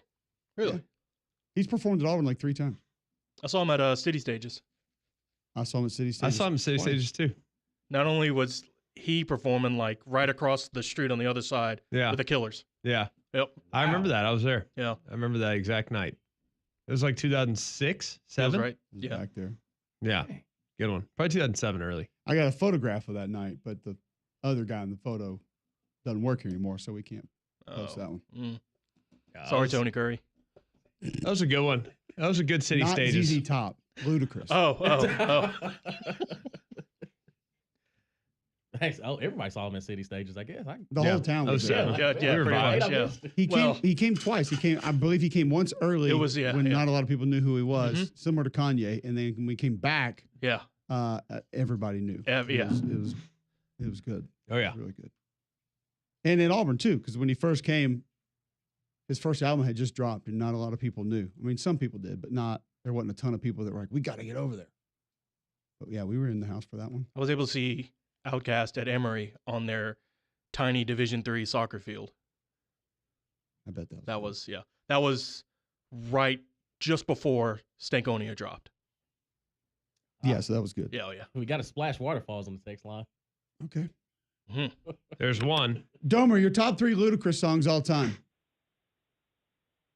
Ludacris. You got Get Back. You got what's that one, man? Got a couple jams when I was in high school, man. I can't remember all the names of them, but you got didn't he do the Welcome to Atlanta? Yeah, there's another one though. What was the first real big hit he had? That's probably my favorite one. Area Codes. Move. No, it wasn't Area Codes. It was pretty vulgar. What's your No, fantasy? there's pretty What's your risque. fantasy? The one about Bill O'Reilly? Pretty risque. It was his first big one. I think Yep. I was in like 9th grade. Probably was What's Your Fantasy. Yeah. Yeah, That's but, what- yeah. when you were I'll in be 9th honest with you. I'm not Boom. a giant Ludacris fan. Just to keep it real. I do like Ludacris. I really do. He was one of my favorites as a kid. I mean, I don't Georgia dislike don't him, but I'm just not a reference big that fan. Okay. I'm not a big fan. So, Are you still a fan I of just Notre kept Dame on here. after Well, last Saturday? look, you know what? You know what's very disappointing, man? Look, let me tell you something. I didn't even get to embellish or relish in the great victory of Texas A&M. I mean, our season was over before. I mean, I literally couldn't even catch my breath, and our season was over. So it's just, I didn't even get to call in and rub it in SEC Nation's face or anything, and then Notre Dame went out and screwed it up. So that's that's a little bit disappointing. But I will say, if y'all remember, Cole, Greg, why did I predict that Texas A&M was going to beat Notre Dame? What was the number one reason? They were better, No, that wasn't it. had better players, I gave you one sole person better that I coaches, thought was the biggest mismatch. more resources. No, Marcus Freeman. And I'm gonna go ahead and say it, Greg. You've been on record. Oh, he's so likable and he's so good looking and he's got the look and the You can't deny glasses, and any he of those can things. The guy's a good-looking cat. He I mean, can recruit. Look, we don't need an Abercrombie model at Notre Dame. We need a football coach. We don't need a man that spends 6 hours a week in the gym. We need somebody that spends 6 hours a week doing film. By the study. way, 6 hours We in the don't gym is need- not braggable at all. Look, we do not need a pretty boy at Notre Dame. We need a man that can coach the game of football. And I'm telling you this right now. He has produced 3 of the worst losses in the history of Notre Dame football. We lost to Stanford when we were a 28-point favorite, and Stanford should have been kicked out of the Power 5 the year that they beat us. It's a rivalry got game, beat though. by It means Marshall. a lot. What is By that? your What own. is We that got one beat by for? Marshall. The Diamond Shillelagh? It's a rivalry game. Yeah, we got beat by Marshall. We sent 10 men on the field in the most critical down against a top 5 Ohio State team. Did it twice. He is not a football coach. Now, it's not his fault. We gave him that job not because of his credentials, not because of his resume. We gave it because he looks good in a pair of sunglasses, and we thought that would help us in recruiting. And I'm going to go ahead and tell you right now, even whenever we were at our high, I was calling him out, saying his in-game management is terrible. Everything he does makes no sense. We have not developed a single quarterback under Marcus Freeman. We keep on trying to buy a quarterback. That's not the Notre Dame way. The Is it Notre not? Dame way. What we about need Jack a football- Cohn? No. what I about wasn't in favor of that either. We need a homegrown, recruited man. CJ Carr is on campus right now. We got Deuce Knight supposed to be coming in. The Auburn trip didn't go too good, Cole, by the way. But I'm going to say this. I am telling you right now, it's either going to happen today or it's going to happen in 6 months. Notre Dame is open. It's open for business for whatever coach. We need an established, proven. Why did we hit a home run high with Brian Kelly? People can say what they want to about Brian Kelly, okay? All Notre Dame Nation was laughing at him when he got beat week 1. And I told them, the last time you laughed at Brian Kelly, the next week we lost to Marshall. I got on I get several debates with Notre Dame people about that. Brian Kelly is a better coach than Marcus Freeman. A lot of coaches are better coaches than Marcus Freeman. We need an established, proven coach at the University of Notre Dame. We do not need somebody that looks good in Under Armour gear. Who do you recommend? Under Armour gear. Hey, you know what? I would. I think why not Lay at Vanderbilt? You think Clark Lee has won is gonna enough be the next games to? Vanderbilt coach? Lee. All right, I'm just saying that would be somebody I think about. He's I would got a think about career him. of like 25% win percentage. That's fair, but he's at Vanderbilt, and all right, that's just the first person that popped in my head. There's several candidates that I'll be honest with you, let me tell you who I wanted when they hired Marcus Freeman, and I believe, Cole, I told you this. I wanted Kalen DeBoer. I think he would have been a perfect fit at Notre Dame because he doesn't need always elite talent. He's a great X and O coach, and I think that Kalen DeBoer would have been a great fit at the University of Notre Dame. Now he's at Alabama. Clark Lee spends 6 hours in the gym. You don't think he looks good in sunglasses? He ain't like Marcus Freeman. Billy Napier. Y'all know. Would you guys take y'all Billy Napier? know that I'm speaking. Y'all know I'm speaking a lot of truth when I tell you this. Okay. There was the media love Marcus Freeman. Greg, you were right there on it. You told me how great he was. I still think he's good. He likes. I don't remember Greg saying he was great because of how good looking he was. I still think he's a good coach. Right. I think he's young in his career. Why, Greg? Here's my thing. Why do you think he's a good coach? The same things they're saying about Marcus Freeman, they also said about Kirby Smart 4 years ago. That's all I'm saying. No, Kirby Smart had worked. I remember the SEC championship game. Hang on a second. Hang on. Listen to this, Greg. Think about this. Before Marcus Freeman came to Notre Dame, he was never even an assistant at a Power 5 school. Do we understand that? The man is my age. He has never worked in the Power 5. Kirby Smart won national championships with Nick Saban. They're not even in the same debate. What about Lance Leipold? So if anything, then Kirby Smart should have been much better prepared and would not have had the mistakes that he made in his career in the first 4 or 5 years. I want to debunk the last part you just said. Is greener than Hugh Freeze, Gus Malzahn, Lance Leipold, even Kalen DeBoer. I mean, before he got to Washington, he had 2 years at Fresno. I mean, there are a lot of guys that have shot up the ranks of lower levels of football and been great coaches. He was a defensive coordinator. He was a defensive coordinator at Cincinnati for like 1 or 2 years. He had not even been a grad assistant very long. The man had almost no experience. He had never been a head coach. He had never been a defensive coordinator in the Power 5. He was at Cincinnati. But Domer, my point is there are a lot of guys. There are a lot of guys in similar situations like that. Well, guess what? We don't hire him in Notre Dame. Shane Beamer's never called plays. If you want to have him at Auburn, Cole, you can have him. Go hire that guy from Boise again. Okay. Who we still think's a good coach, even though Hugh Freeze has scored more points in the first half than the second half this year. Oh boy. But I think that look, here's the thing, man. Like Marcus Freeman's getting killed this week. Last week he was God's gift to football. If you look at Kirby Smart, and I love Kirby. I've always loved Kirby. I've known him for almost 20 years. People view Kirby very differently today than they did in 2020 at the beginning of the 2020 season. Even in the midst of the 2021 season, people were questioning whether or not Kirby knew anything about the quarterback spot because he was playing Stetson Bennett over the slap, whatever the guy's name was. like everyone, JT Daniels, whatever. Who cares? CJ Daniels, whatever. Doesn't matter. Who was the Wake? Jamie Newman. Jamie Newman stole all. They had a lot of them, man. They had a lot. Like if you look at it, I mean, you really look at it. I mean, the same things that are being said about Marcus Freeman in year 3 as a head coach are the same things that were being said about Kirby Smart in year 3, year 4, year 5 as a head coach. And guess what? He broke through. Like, slow your roll. And here's the thing. People will say, well, Kirby Smart took him to the national championship in 2017. Yeah, with whose players? Like, I'm not saying he didn't do a good job that year. He did a great job that year. I completely align with the fact that he got those guys to buy in, but he didn't recruit very many guys on that roster. He inherited a pretty good situation, made the most of it. And I would argue that the roster that he inherited in 2016 is far more complete from a championship caliber pros on the roster level than Notre Dame. Like I'm not saying that Marcus Freeman is going to end up winning a bunch of national championships. I'm not. Because I think Georgia's a better job than Notre Dame by a mile. But I do think that it's easy to be super critical of a guy early in his tenure as a head coach when he is learning on the job. Just like Kirby Smart got killed after the 2018 SEC championship game because he decided to what? Fake a punt with Justin Fields on the game? Let Justin Fields walk to Ohio State, where he went on to play in the national championship in 20, and Kirby's getting killed because you can't let that guy walk. You chose Jake Fromm. Are you kidding me? Like, I'm telling you, man, the narrative is comparable. It really is. And hopefully Marcus Freeman gets through this and becomes a better coach because of the things he's learned along the way.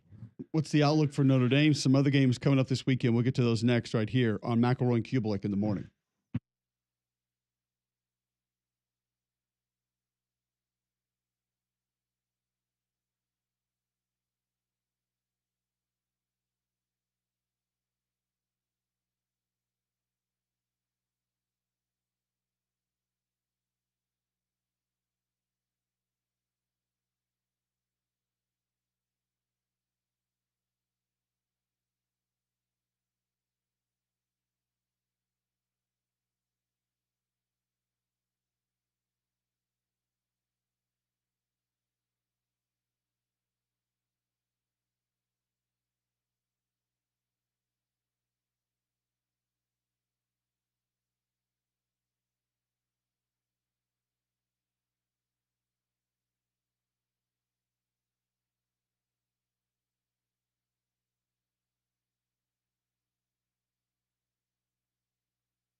All right, welcome back in. McElroy and Cubelic in the morning. It's 8:44, Wednesday, September 11th, right here on Jocks 94.5.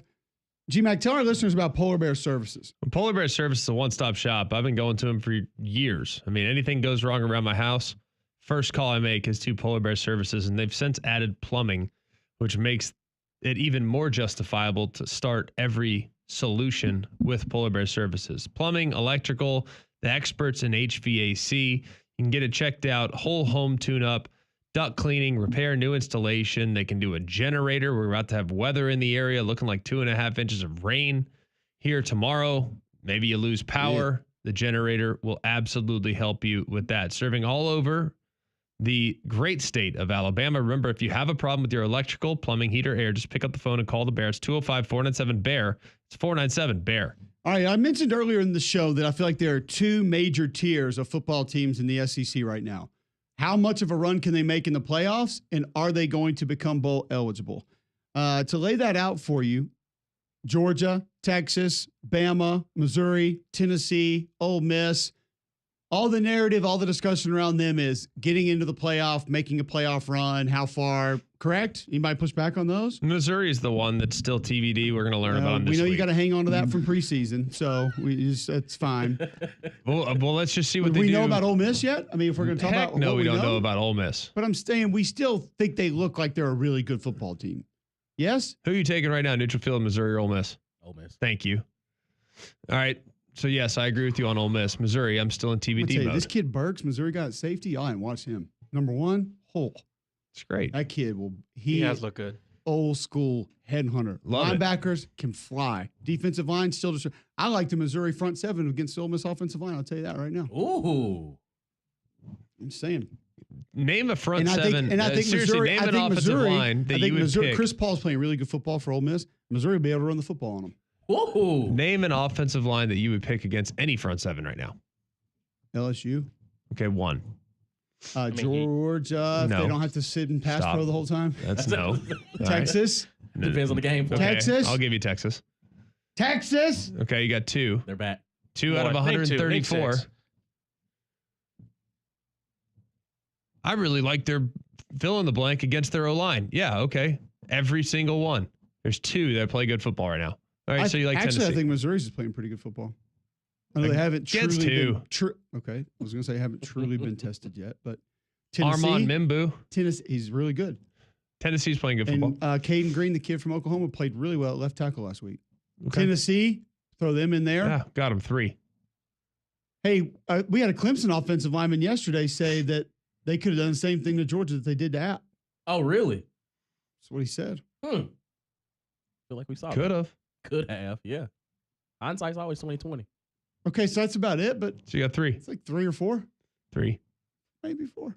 No, not adding Missouri, considering the competition. So 3. Okay. The other category would be, are they going to make a bowl game? Auburn, Mississippi State, Kentucky, Oklahoma, Vandy, Arkansas, Florida, Texas A&M, South Carolina.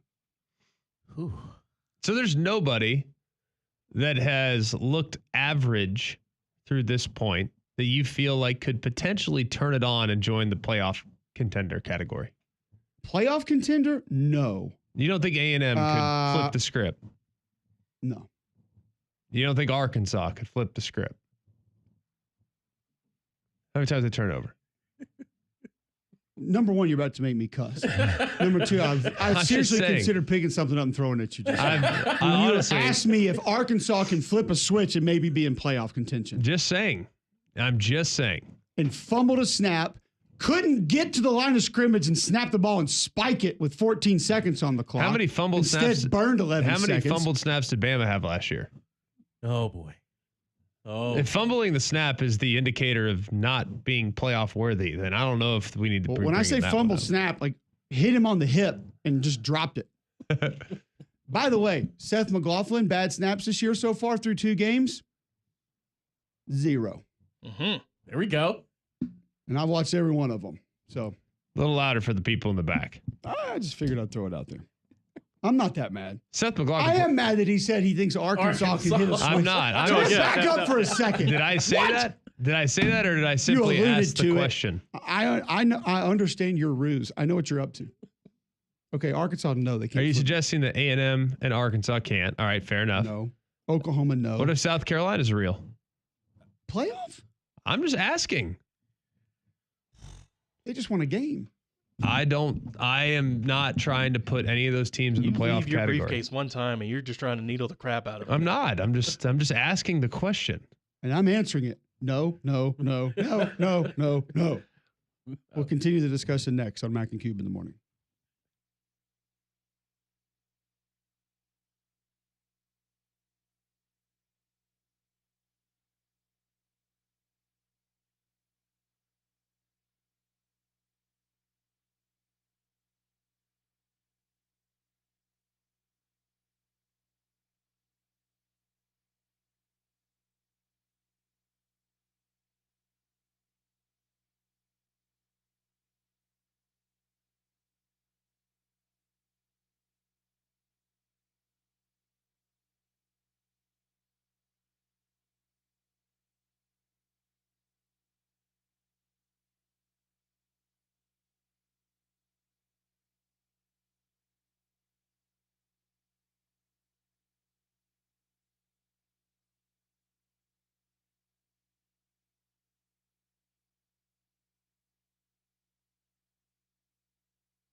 All right, welcome back in. McElroy and Cubelic in the morning. Appreciate you guys tuning in. 8:52 Wednesday, September 11th, right here on Jocks 94.5. Tell you about our friends at Wayne's. I know it's still kind of warm. You're outside. I was outside yesterday playing kickball with the boys in the backyard, and you get a little sweat going. Hadn't cooled off just yet. Some of this rain coming in might help. But you need to start to get your yard prepared for the cooler months now. Wayne's can help you do that. It's not something that's at front of mind right now. But if you want to get it ready for the dormant season and then have it where it needs to be when spring comes back around next year, Greg, you need to call our friends at Wayne's. Yeah, you do. And right now, you can get that first month of Envirolawn treatment absolutely free. If you call them at 866-WAYNES1, use the offer code JOCKS. That's JOX. You can also go online at callwaynes.com. That's offer code JOCKS. Make sure you get that pre-emergent set in the lawn for the dormant season. So know this time of year is the most critical season for preparing your lawn for a healthy and successful season next year. That's 866-WAYNES1. Offer code JOCKS and let Wayne's continue to create your happy place. All right, we're going to preview Wisconsin at the top of the next hour. Mark Stewart's going to be with us. He covers the Badges, so he'll join us and we'll discuss that. It'll be a fun conversation. Hadn't talked much about Wisconsin yet. But we're going to play, can they get to 6? Where do you guys want to start with any of those teams? If you need schedules, I can read them out to you. You want to go Auburn first? Auburn out of the gate. Can they get to 6? Yes. Okay. Yes. 1-1. New Mexico, Arkansas, Oklahoma at home, at Georgia, at Missouri, at Kentucky, Vandy, ULM, A&M, at Alabama. 1-1. You say they will get to 6, Greg. Well, I think let's just go through the losses. I think it's easier to count the losses. Bama, Georgia, I think those are likely at this point with both being on the road, even though I think they'll probably play those teams both pretty well. You probably think they'll beat Missouri by 30. No, I think Missouri will get them at their place. Okay. So you got 3 right now. That takes you to 4. Are you going to give New Mexico a win? No, I think they can get New Mexico. So 2-1. Arkansas, Oklahoma. Split. Okay. So 3-2. Yeah. Drop Georgia. Yeah. 3-3. Missouri 3-4 at Kentucky. Toss up 50-50. Vandy at home. Toss up 50-50. We'll give them one of those two. Okay. So a little 4-4. ULM. Got them. 5-4. A&M at home. They'll win that one. You said A&M's going to turn it on and make a playoff run. That's a game that he will win. Like they'll win that one by 4 touchdowns. Bama 6-5. Okay. Damian, Auburn get to 6? Yes. John, Auburn get to 6. Can they? Yes. Will they? I'm 51% yes. Why am I crazy for thinking that this question literally hangs on the Arkansas game right now? No.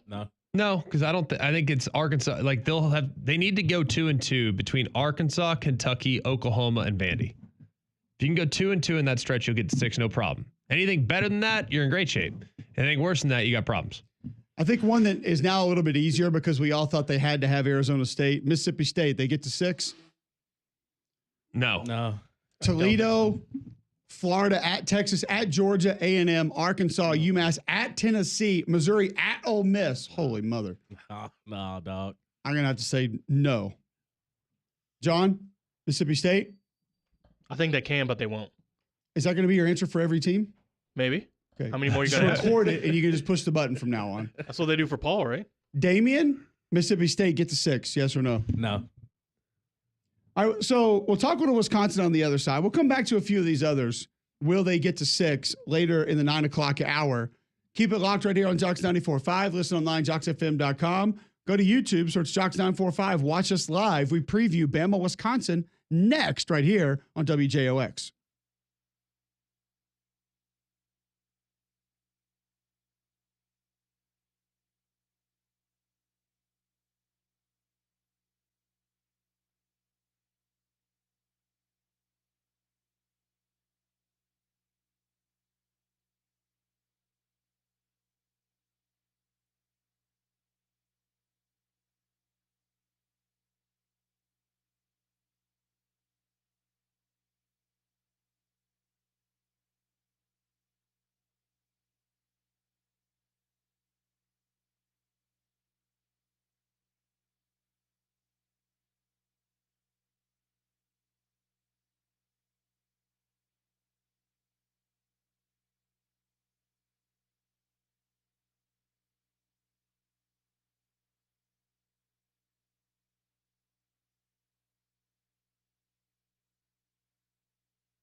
None like a little Papa Roach karaoke in the break.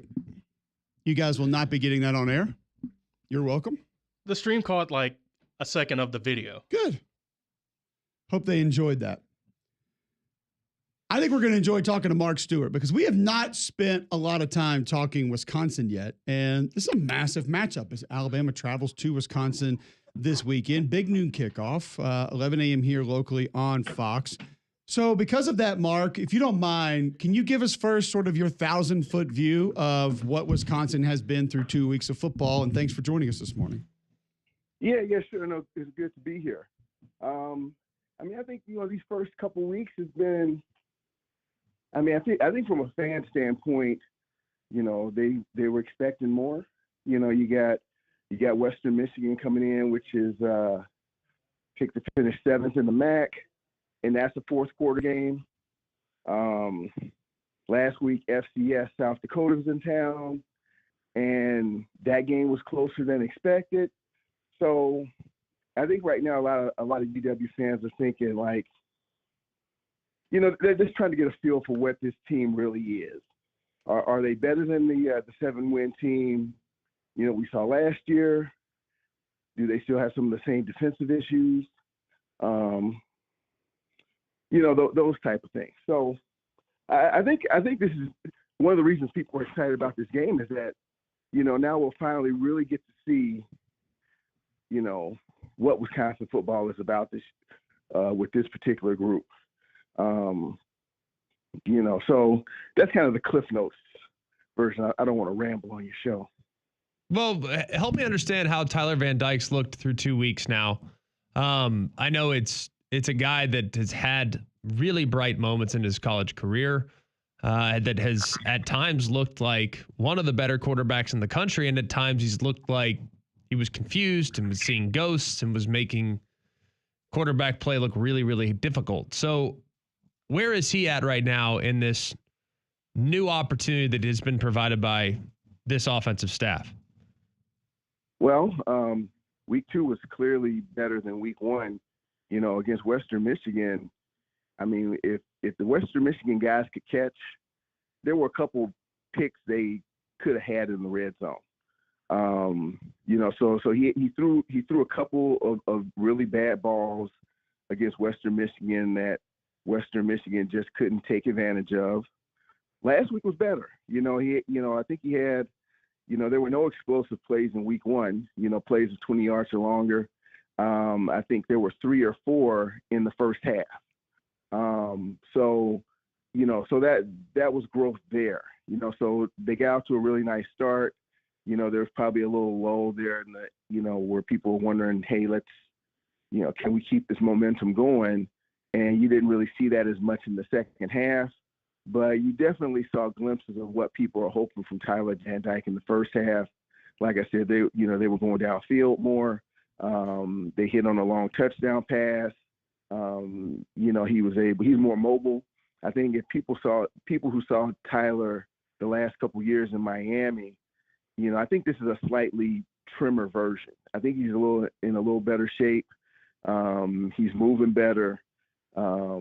He's never going to be a runner, but he can present threats, with his feet a little bit to maybe open up things with the passing game. So, he's definitely a work in progress. Last week was definitely better than week 1 because we just didn't see the throws that were put in harm's way. I'm also interested, Mark Stewart joining us, he covers the Wisconsin Badgers, in the run-pass balance under Phil Longo. We saw him here in the SEC at Ole Miss, and then he goes to North Carolina. We know he's a guy that wants to push the ball down the field, wants to air it out. It's not going to be your grandfather's Wisconsin from a formation standpoint, but does it feel like there's a little bit more balance this year offensively through 2 games? Yeah. I mean, I do think there is that, I don't have the numbers in front of me, but I do think is an effort to be balanced. And it's kind of funny if you ask Phil Longo about, he kind of bristles at this idea that even though the offense is called the air raid, that it's like a passing offense. And, at some point in the spring, or it was in the sometime maybe it was during preseason camp, he threw out this number that, over the years when he's run this offense, that total there may have been 14 more passes thrown than run plays. So he's trying to show that, hey, there is balance in this offense. And, I think, the fact that, he has had some running backs. He has been able to kind of have guys split carries and things, shows that. I think the thing with the air raid is it's a balanced offense. Not necessarily maybe always run the pass, but in terms of getting people the ball, I think that's one of the goals of that offense is, okay, are we spreading the ball out enough so that, even if we're not getting a run pass balance, which they do sometimes, but even if you're not getting that, you're getting people the ball so that everyone kind of becomes a threat. And I think that's kind of going back to Tyler, I think that's one of the things I'm seeing a little more this year than maybe last year, where the ball is being spread around a little more. You're seeing more guys getting targets. Last year, Will Pauling, the top receiver, got a ton of targets, and then after that, it really dropped off between who the next guy was. So there's a little more balance, but maybe not in the traditional sense that people think of run and pass. How would you assess the defense up to this point? Obviously, proud group traditionally, maybe not quite as good the last couple of years for whatever reason, but how is that group coming together at the moment? Yeah, this is one game I definitely want to see how they fare. Last South Dakota State, they had they gave Wisconsin a little trouble with the run. Particularly in one drive in the third quarter that kind of really tightened up the game. But just based off of matchups and things, one thing that, we haven't seen up here in Wisconsin is kind of that impact from the outside linebacker position. That's one position UW went and got a couple guys out of the transfer portal that, are expected to make impacts. John Pius is from William Mary. Leon Lowry came over from Syracuse, and then they got a couple returning guys, Daryl Peterson, Aaron Witt, outside linebackers who really haven't had a chance to get out there and get after quarterbacks and impact, the backfield as much just because of the way these first two games of, these teams have played. My impression is that, with Alabama being more of a team that's going to maybe like to attack downfield, that those guys might have more of an impact. So, I think the defense has been solid, but I think overall, like I was saying earlier with the team, I think people we're expecting more in these first couple of weeks given the opponent or the opponents they face rather. We talked a lot about the quarterback position. Mark Stewart joining us. He works for the Milwaukee Journal-Sentinel, covers the Wisconsin Badgers. What about the perimeter? And if it were to get going for Tyler Van Dyke, who are the guys that could give Alabama problems on the outside? Their top outside receiver is a former Oklahoma State guy from a couple years ago, Bryson Green. He's the probably top outside guy. C.J. Williams is another guy. He just had the 50-yard touchdown reception last week. The funny thing with the air raid is it's not the outside guys that get you. It's the slot guys. It's the Will Paulings. It's the 6'5", 5'10" Will Pauling guys. It's the Tretch Kekahuna, who's a redshirt freshman that, he hasn't gotten the ball a lot this year, but if people go back and look at Wisconsin's highlights in the bowl game against LSU last year, the guy gets the ball and, he can make people miss, But so in this offense, it's not really the outside guys. It's those slot guys that, you probably have to worry about a little more. What about just where Luke Fickell is in the rebuild process? It was, I think, surprising to all of us when he originally took the job. I love Luke Fickell. I think he's a great coach. I've really enjoyed getting to know him over the years, dating back to his time at Cincinnati and covering his program. I think he's a great coach. But I did think that the hire was a bit unique and felt somewhat out of character because he didn't come from the Barry Alvarez tree. So how has he been received up to this point, and his implementation and how it differs from the past? How is that going so far? Yeah, well, I mean, if this was a year ago at this time, it was, Fickle could have run for mayor and governor at the same time, and probably gotten a good portion of votes. I mean, I do think there's still a lot of excitement with his presence, but people think when you take over a football program, you can just flip it like you can flip a basketball team, and it's just hard to do that. So, I think last year, in fact, he's commented on the fact that, last year, he thought things maybe were going to come together a little quicker. They had to go out and make some changes in terms of the transfer portal. I kind of mentioned those outside linebackers. They're trying to get longer. So if you look at Wisconsin and who they're recruiting and who Fickle's recruiting, especially on defense, he's recruiting guys that are long, taller guys. And so how's it going? I mean, I think it's going okay. It's just not the immediate splash that people were hoping for. And as far as the, going out of the Barry Alvarez tree, I think that's definitely something that,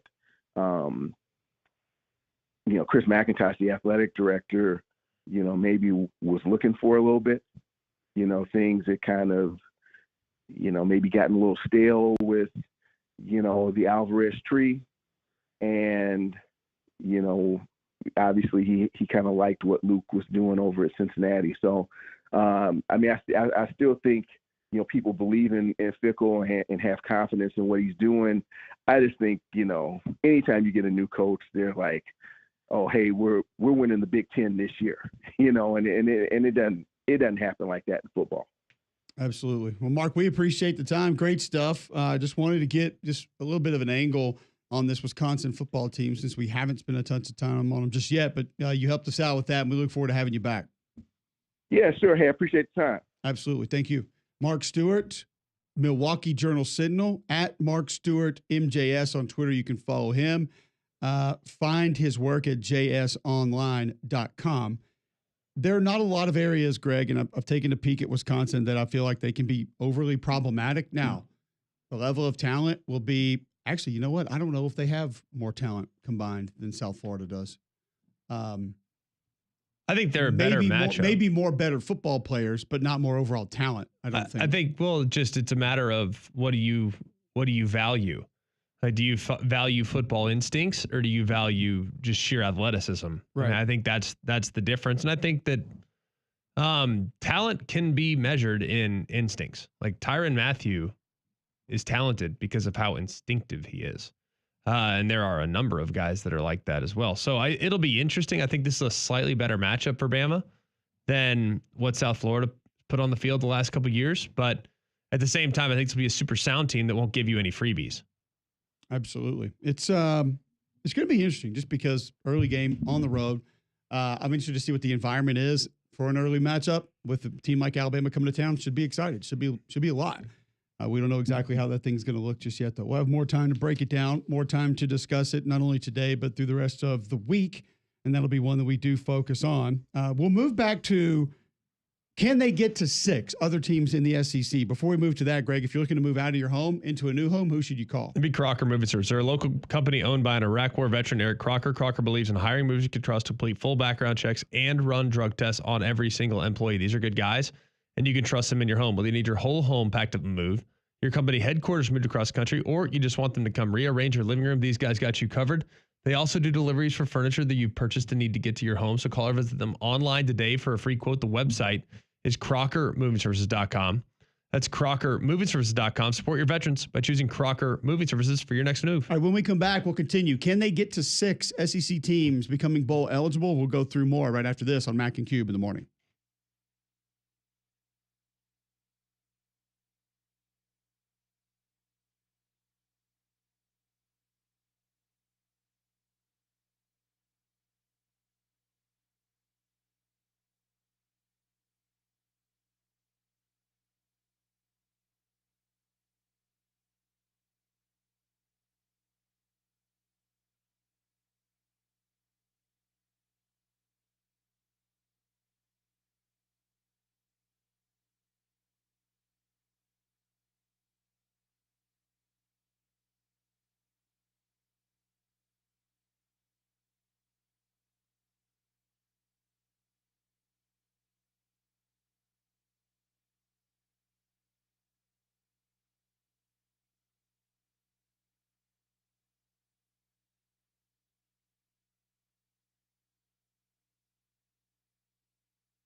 the other one?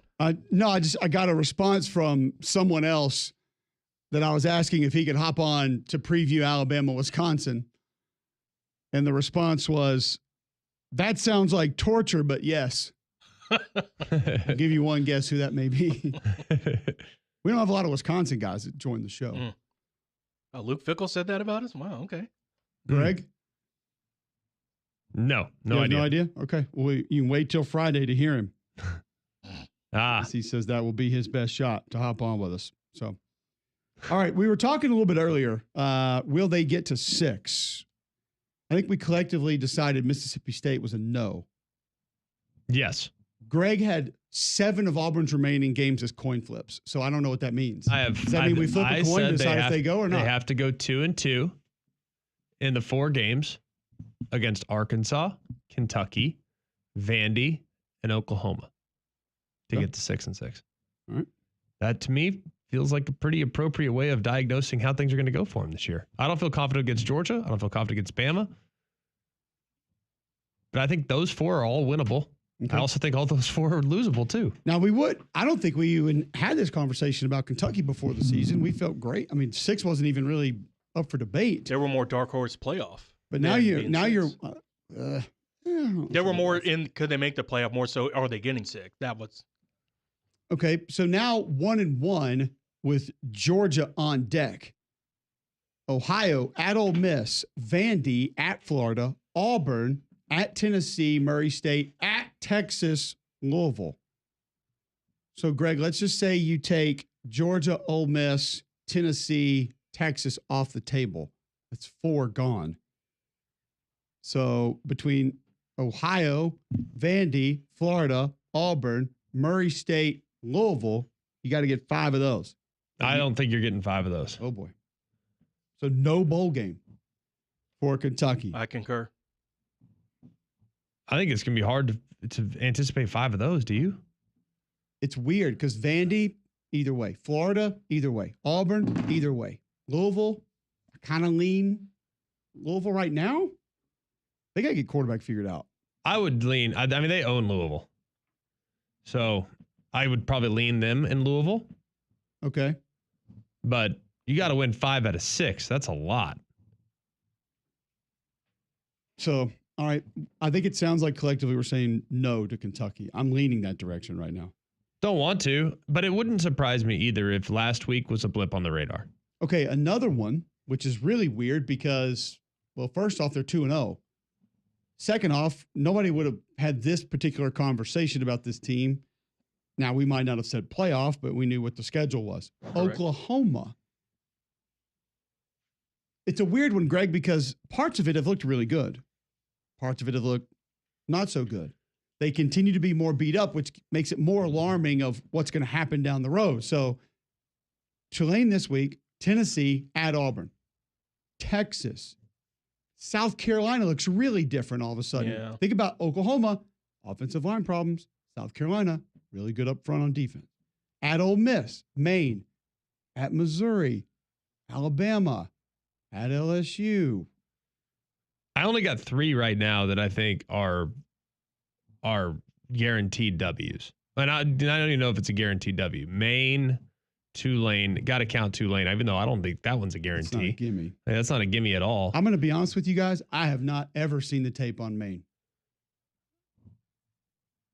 How many times have you tried to look for it, though? Yeah. Never. I'm I don't even think I've seen it on accident. That's understandable. We'll allow it. Okay. Yeah, I mean, I would lean towards yes for Oklahoma. I just think there's enough talent on defense to get a couple games that you don't really anticipate right now. Because if you look at it the way, Greg, that I just did Kentucky, Auburn, struggling on offense. South Carolina, struggling on offense. Maine, probably struggling on offense. No. Juggernaut offensively. Don't know. But Tulane's not a team I think that's going to come in and just score 40 no matter what. So you do have some inherent advantages there. But I think there's a lot to like about what they have on defense, and they're going to create some short fields. And if all of a sudden you lose the turnover battle significantly against them, then you run the risk And of they losing. take the ball away. That's one thing Yeah, they do. can take the ball away now. So, like, I still feel real confident in Oklahoma getting to around 7. But on the flip side of that, Texas, Missouri, Ole Miss, LSU looks really good on offense. Alabama, I think, has a chance to be figured out on offense by then. So, like, you think about Texas, Ole Miss, Greg, maybe Missouri, Bama by then. Like, you have a good defensive performance in what? 21, 17, 24 points? Yeah. Do we feel great about Oklahoma getting past that right now? Well, but you got to also assume that Oklahoma's got more in the tank offense. But I know their O-line is challenged right now for sure. But do you really think it's going to stay challenged? Now, I don't. I think they're going to be all right. Like, in time, they're going to be all right. You would think so. You would hope so. All right, so let's go. We're going to say yes on Oklahoma. Yes. All right, so Oklahoma's in. Vanderbilt. It's interesting because it's different. First off, they're 2-0. Yes. So they are half a game away from hitting their over. Let's go. Felt great about that, by the way, at the beginning of the season. But They'll probably get it this weekend at Georgia State. So let's say 3-0 for Vandy. okay. We need 3 more. At Missouri. No. Bama at home. No. At Kentucky. Toss up 50-50. Ball State. Not Yes. Northern Illinois. Ball Yes. State. Yes, they can get that one. Okay. So now we're at 5. Texas. No. At home. Don't care. Cranes. Doesn't matter. At Auburn. 50-50. 50-50. I gave 50-50 for Auburn. It's fair. So what do you want me Yeah. to? There's only so much you can give. South Carolina. Auburn just lost to Cal. Okay. So like it's not like we're, don't give me the whole, I love he's that such a you've gone from Bammer thing. defending Auburn yesterday to now. It's No, just like, I'm just suggesting, I'm just saying that I have seen Auburn play better against Georgia than they have against Cal. Like, I've seen Auburn play better against Bama than they did against New Mexico State. Like, I don't take anything for granted against teams that Auburn goes into the game expected to beat convincing. That's a great point. Like, that's all I'm saying. You're not wrong. And then at LSU and then Tennessee at home. Yeah, I'm gonna say no. They don't get to the I postseason. want to tell you this: they might be able to score against LSU. Might. If they stay healthy. Diego Pavia is going to will them to one of those games that you. Don't Can he think they're stay gonna healthy? win. Different animal in I this don't think league. that He's dude's- taking a little. that dude ain't getting hurt, man. All right. Not Built him. different. Yeah, I don't. He ain't the one I'm worried about getting nicked up and having a hangnail. not He's gonna have playing. some hits taken. I think he'll be fine with that. So I think they make it. I think Vandy's going bowling. That's my prediction. John?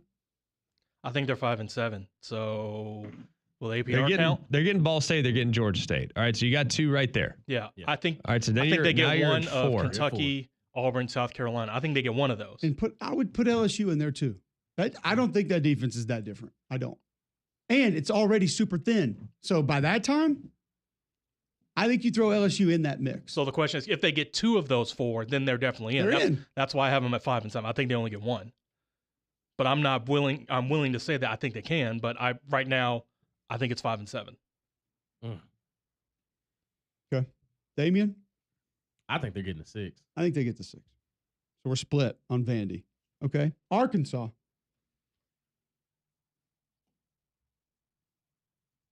Currently 1-1. They have UAB this weekend. Yes. At Auburn. A&M neutral site. Tennessee. LSU at Mississippi State. Ole Miss. Texas. La Tech. At Missouri. All right. Start over. UAB this weekend. They're 1-1. Okay. 2-1. At Auburn. Toss up. Toss up. A&M neutral. It's a I'm toss up. gonna say toss up. I lean Arkansas right now. Tennessee. Loss. LSU. Toss up. They play for the boot. It's a it's a rivalry 700-pound trophy. It's a rivalry game. Toss up. It's Okay. at Arkansas too, correct? Mhm. Ooh. Toss up. At Mississippi State. Win. Ole Miss. At Arkansas. No.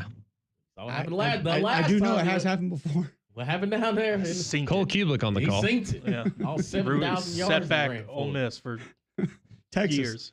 No. La Tech. Got it. Win. At Mizzou. Toss up. He really So doesn't I got wanna give 3 them credit. wins, 4 toss ups.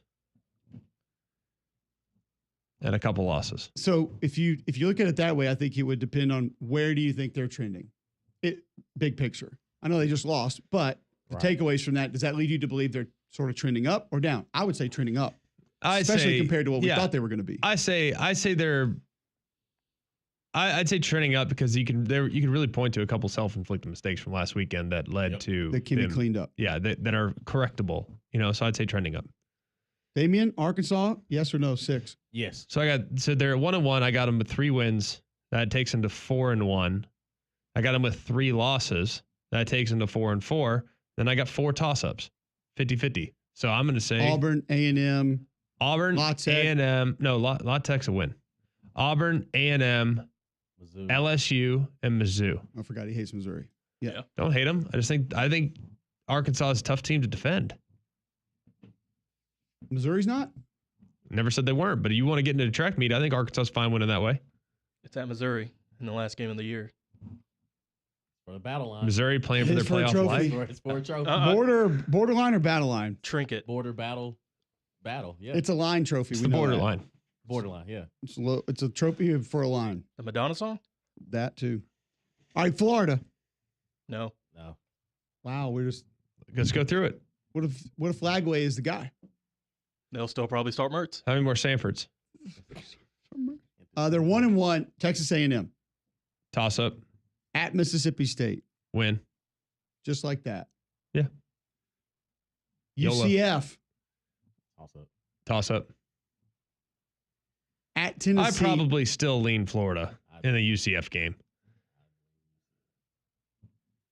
Who's UCF played? They week 1 was not an opponent that I think you would give them a ton of credit for. Correct.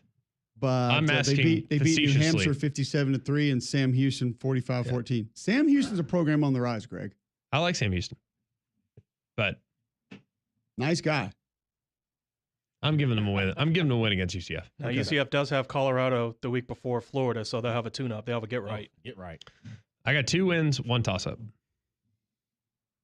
So, okay, we're 2 wins, 1 toss-up for Florida. Yeah. And 0 losses so far in the 3 games you've listed.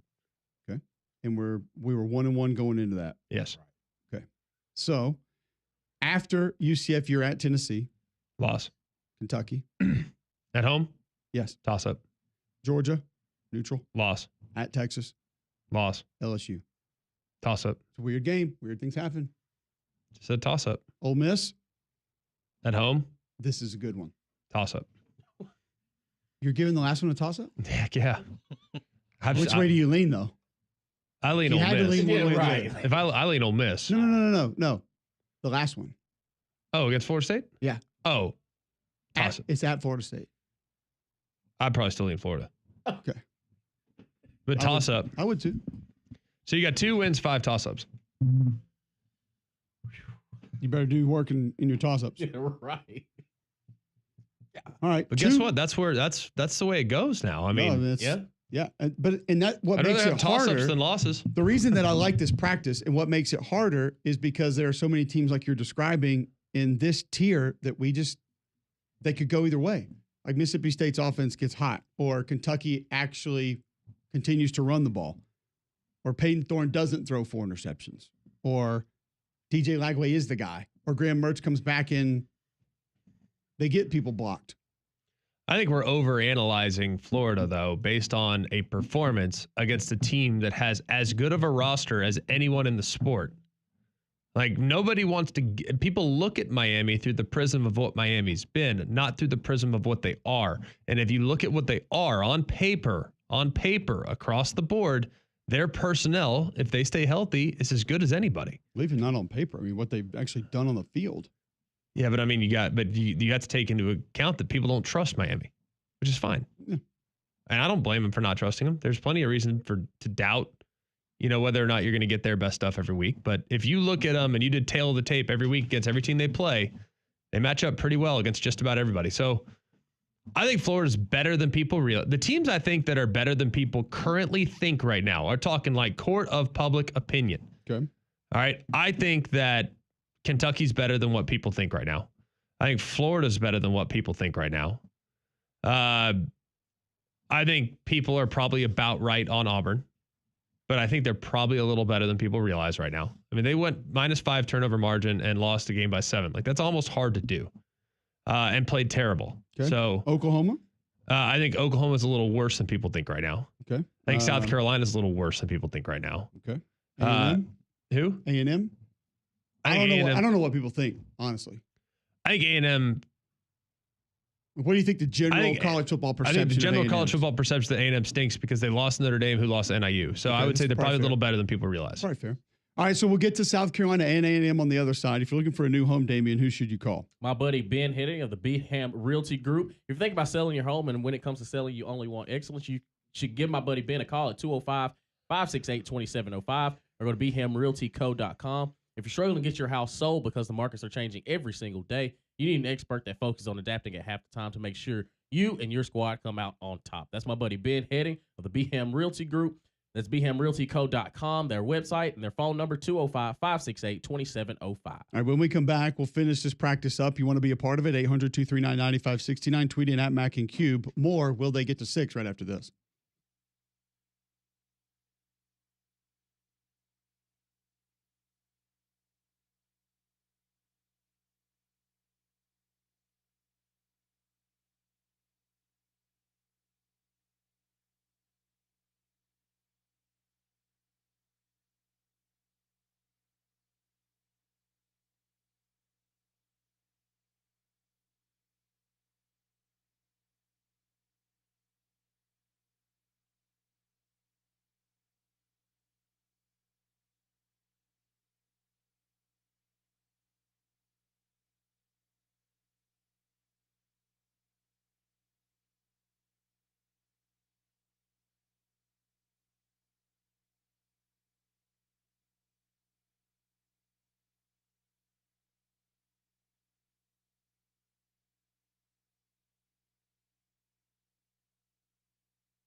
All right, welcome back in. McElroy and Cubelic in the morning. Appreciate you guys tuning in. I'm going to get back to will they get to 6 here in just a moment. First, Greg, tell our listeners what they can get at Bromberg's. Well, Bromberg's, you're going to get that luxury shopping experience. I've had a great experience every time I've walked in there. I've always enjoyed the personal touch that you get from the sales staff. It's really amazing. Doesn't matter what your budget is or what you're trying to celebrate with your loved ones. You go and you get something that's going to last for generations. That's why Bromberg's have been serving this community for nearly 200 years. They opened their doors in 1836. It's one of the oldest family-owned businesses in the entire country. So go and see them in one of their 2 locations. You'll be glad you did. You can also shop online at brombergs.com. All right, so 2 teams we haven't gotten to yet. South Carolina, who we have mentioned multiple times because they are opponents of a lot of these other teams that we're not sure if they're going to make it to 6. Sitting at 2-0 now, and getting to 6 was a big question mark before the season. The picture looks a little bit better for them until you actually go look at the schedule. LSU this weekend at home, so we know that's going to be a pretty big advantage. Then you've got Akron, Ole Miss, at Alabama, at Oklahoma, Texas A&M, at Vandy, Missouri, Wofford, at Clemson. So do we need to add these up? You want to do your math, or do you already know it's a no? Why are you saying it's a no? I'm just asking. 2-0, so LSU. Yeah. We'll say 2-1. Akron will say 3-1. Ole Miss 3-2. Alabama on the road will say 3-3. Oklahoma on the road. I like their matchup in Is the it a Oklahoma toss-up? game. Yeah, it's a toss-up. Okay. Texas A&M. Now that's for the Governor's Cup Governors. trophy game, Okay. rivalry game, Trinket. rivalry. Yes. You say they win? No, I'm going to say Okay, toss-up. Another toss. At Vandy. Toss-up. Mizzou. At home. I think they can cause problems at home. Wofford. I think they can get. I think the Mizzou game's toss-up. No? Would you agree? I would lean Missouri. I'd lean Missouri, but it's still a toss-up. It's not like it's a guarantee. Okay. You got Missouri minus 38 at South Carolina with Cole Cubelic on the call. I can't wait for that one. Wow. Probably. Sounds about right.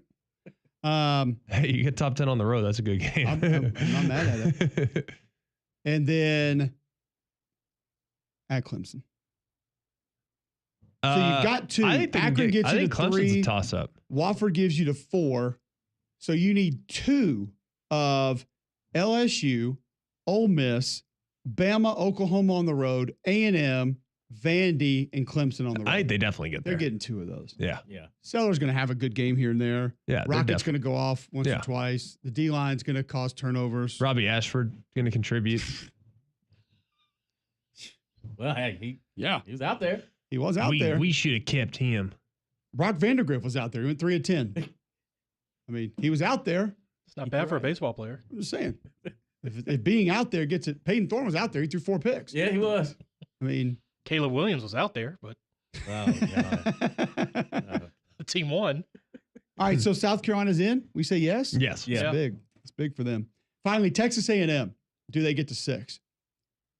1-1 Yes. after smashing McNeese. Yes. Toss up Florida. Okay. All right. Let's get the gimmies first. Bowling Green. Yes. Gimme.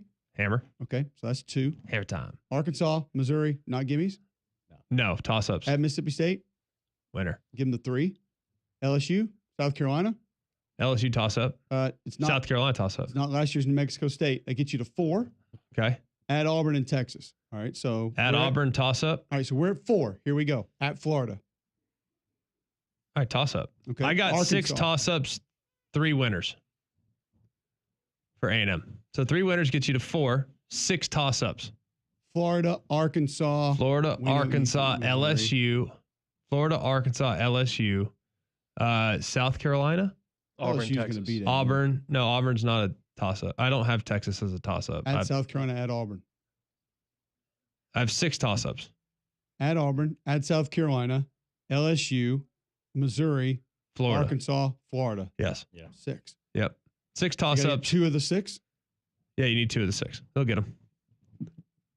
If Connor Wigman does what he did from week 1 to week 2 consecutively, like even not that big of a jump, I thought there were parts of his game that looked a lot better. And I know it's McNeese, but it's how he handled himself looked better. Not going out there and trying to play Joe Milton. So that in and of itself made me feel better about their offense moving forward. The offensive line, like I told you guys after week 1, they have pieces that you can win with. They just got to learn how to play together and be a little bit more consistent. They're going to be like fine. Crownover at right tackle, they're fine. Right guard, Bisonis at left guard, they're going to be okay. Center's fine. They need help at left tackle, but they got really good running back. Who doesn't need help at left tackle? Besides LSU. LSU, they good. LSU is good there. Okay, LSU's got a good left tackle. Who else? Texas is in good shape. Texas has a good one with Banks. All right. When Bama puts Booker out there, they're in good shape. I mean, Booker's good, but you don't want him at tackle the whole year. But No. I mean, when you put him out there, you're fine. You're in good shape. That might be it, honestly. Okay. Just Tennessee. not a lot. I think Missouri right now, from what I've seen through 2 weeks, is good. Tennessee is Membu. pretty good shape. Membu's are right. Caden Yeah, but when you do Caden the Bryant all- at left. When you do the all SEC, it doesn't matter. He's center for that one. Who cares? Just guess on Just 5 guess. and throw him in there. We're good. Which ones have I heard of? Cool, put him in. He's got a lot What's of their NIL. running back done? Let's go. How many stars did he have? So we think A&M is in? I think A&M, Should. of all the teams that we've gone through, A&M has the highest ceiling.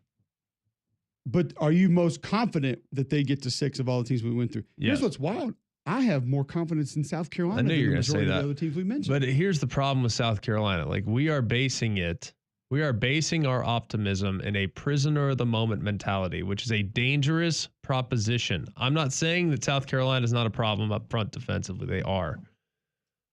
But this is the same team that needed 2 turnovers inside the 10 to beat Old Dominion. Okay, we're doing the same thing with Arkansas. I'm not disagreeing. Greg, we watched that defense week 1.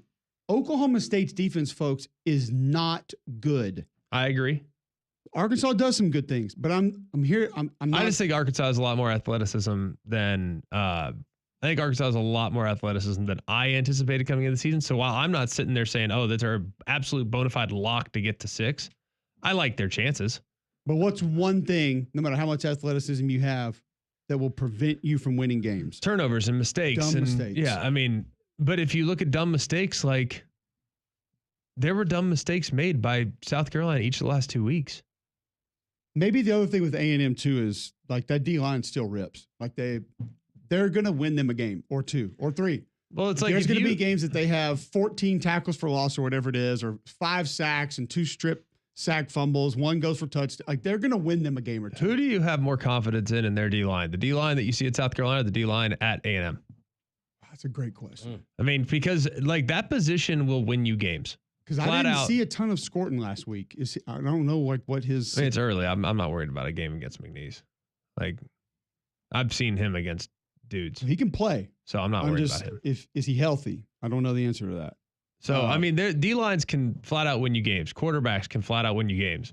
I'll say this: they're close, but I have more confidence in A&M's offense Yes, because I they would have agree. more talent on the offensive line. They're more physical on the offensive line, Same and their team. weapons are better. Same team. Yeah. No problem whatsoever.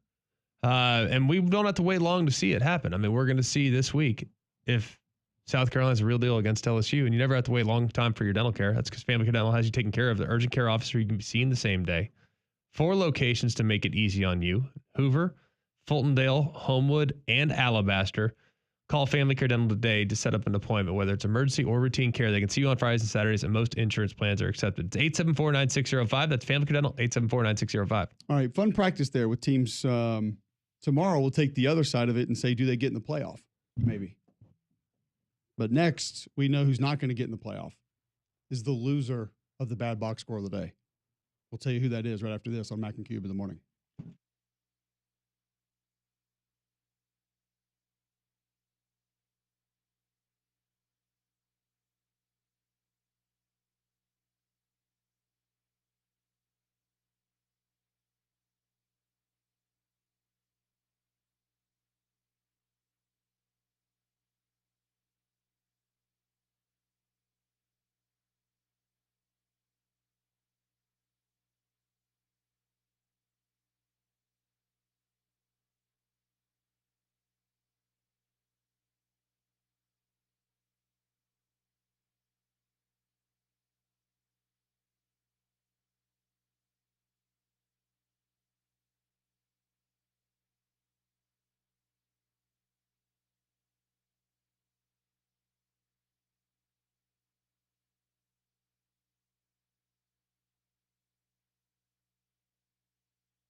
All right, welcome back in. McElroy and Cubelic in the morning. Appreciate you tuning in.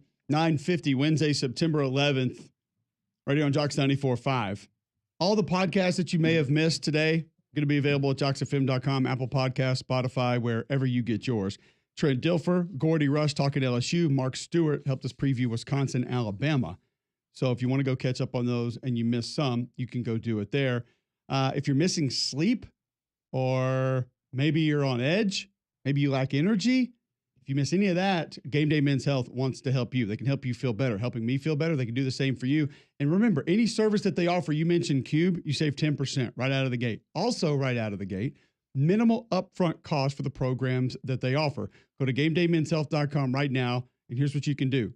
Get a no-charge consultation, a free testosterone test, and a free PSA test.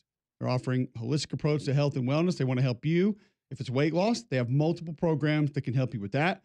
Also, testosterone replacement therapy, many benefits like better sleep, better mood, less brain fog, more energy, enhanced muscle mass. They can help you in a lot of different ways, feel better with a lot of different things. Listen, it's a low-stress environment, locker room feel. Not going to try to push you in anything that you don't want to do.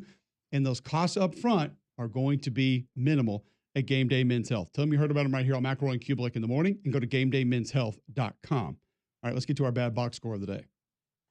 Personal foul, 69. Offense. He was giving them the business. Intentional grounding. Offense number 7.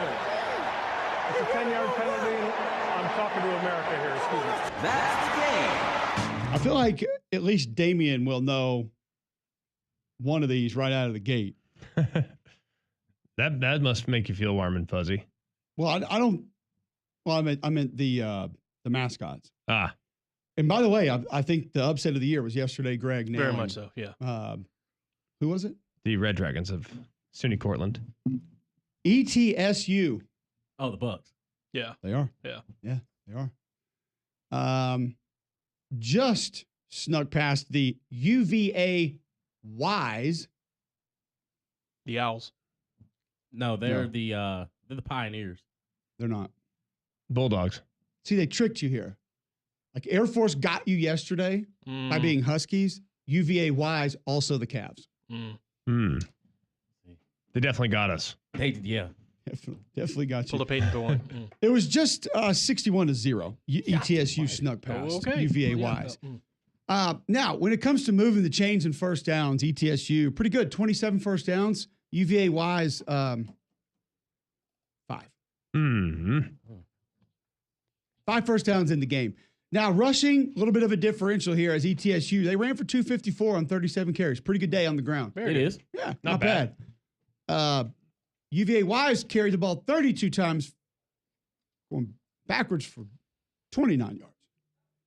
Oh. So less yards than carries. Less than 1 per. It's not great. It's not ideal. It's 0.9 if you're keeping up at home. Not great. So you're probably thinking UVA Wise, they're an air raid team, right? They throw it out. Totally. Okay. Gotta be. This is where they got it. Adding to the 254 on the ground, ETSU added 360 through the air. Okay. 5 passing touchdowns. All right.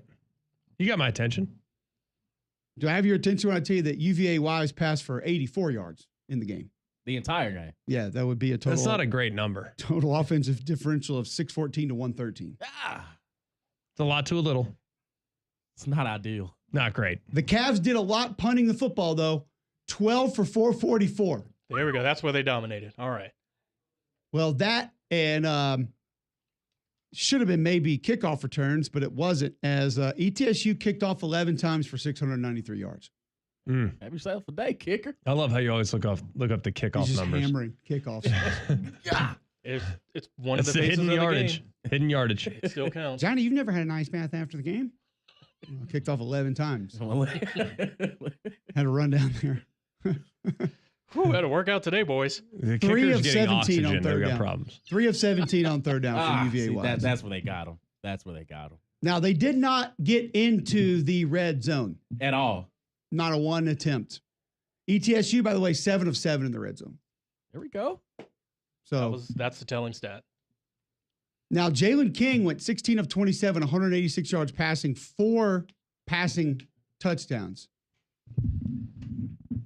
Seems rather out. Geno English would come in, go 7 of 12 for 144 and a passing touchdown. Steven Johnson came in, went 3 for 3, 33 yards. Depth. Jake Corkin was not uncorked in this game as he went 8 of 24 for 59 yards passing. Kept that thing right in the bottle. Yeah. Hey, Cooper Wick, though, he came in with 2 of 3 for 25 yards. Okay, hey, That's not bad. keep him in. Not bad at all. 5 different players caught a touchdown for ETSU. There we go. 5. It's not terrible. I feel like that's spreading the wealth there a little bit. It is. Yeah. Getting a little love. Add that to 2 different players scored a rushing touchdowns. See? So Have yourself a day. Have a day. 7 players scored touchdowns. 7? 7. Now, it'll be interesting is if this team shows up next week because ETSU plays North Dakota State. Oh, boy. I think North Dakota State struggled last weekend, if I'm not mistaken. Colorado broke them? No, the next week. Yeah. We'll see what happens with Concord next week as they play UVA Wise. Oof.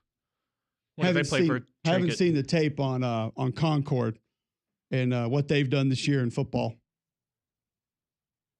Lost week 1. All right. Appreciate Mark Stewart, Gordy Rush, Trindle for joining the show today. We're back tomorrow, 7 to 10 a.m. right here on Jocks 94.5. 3-man front coming at you next with more college football discussion.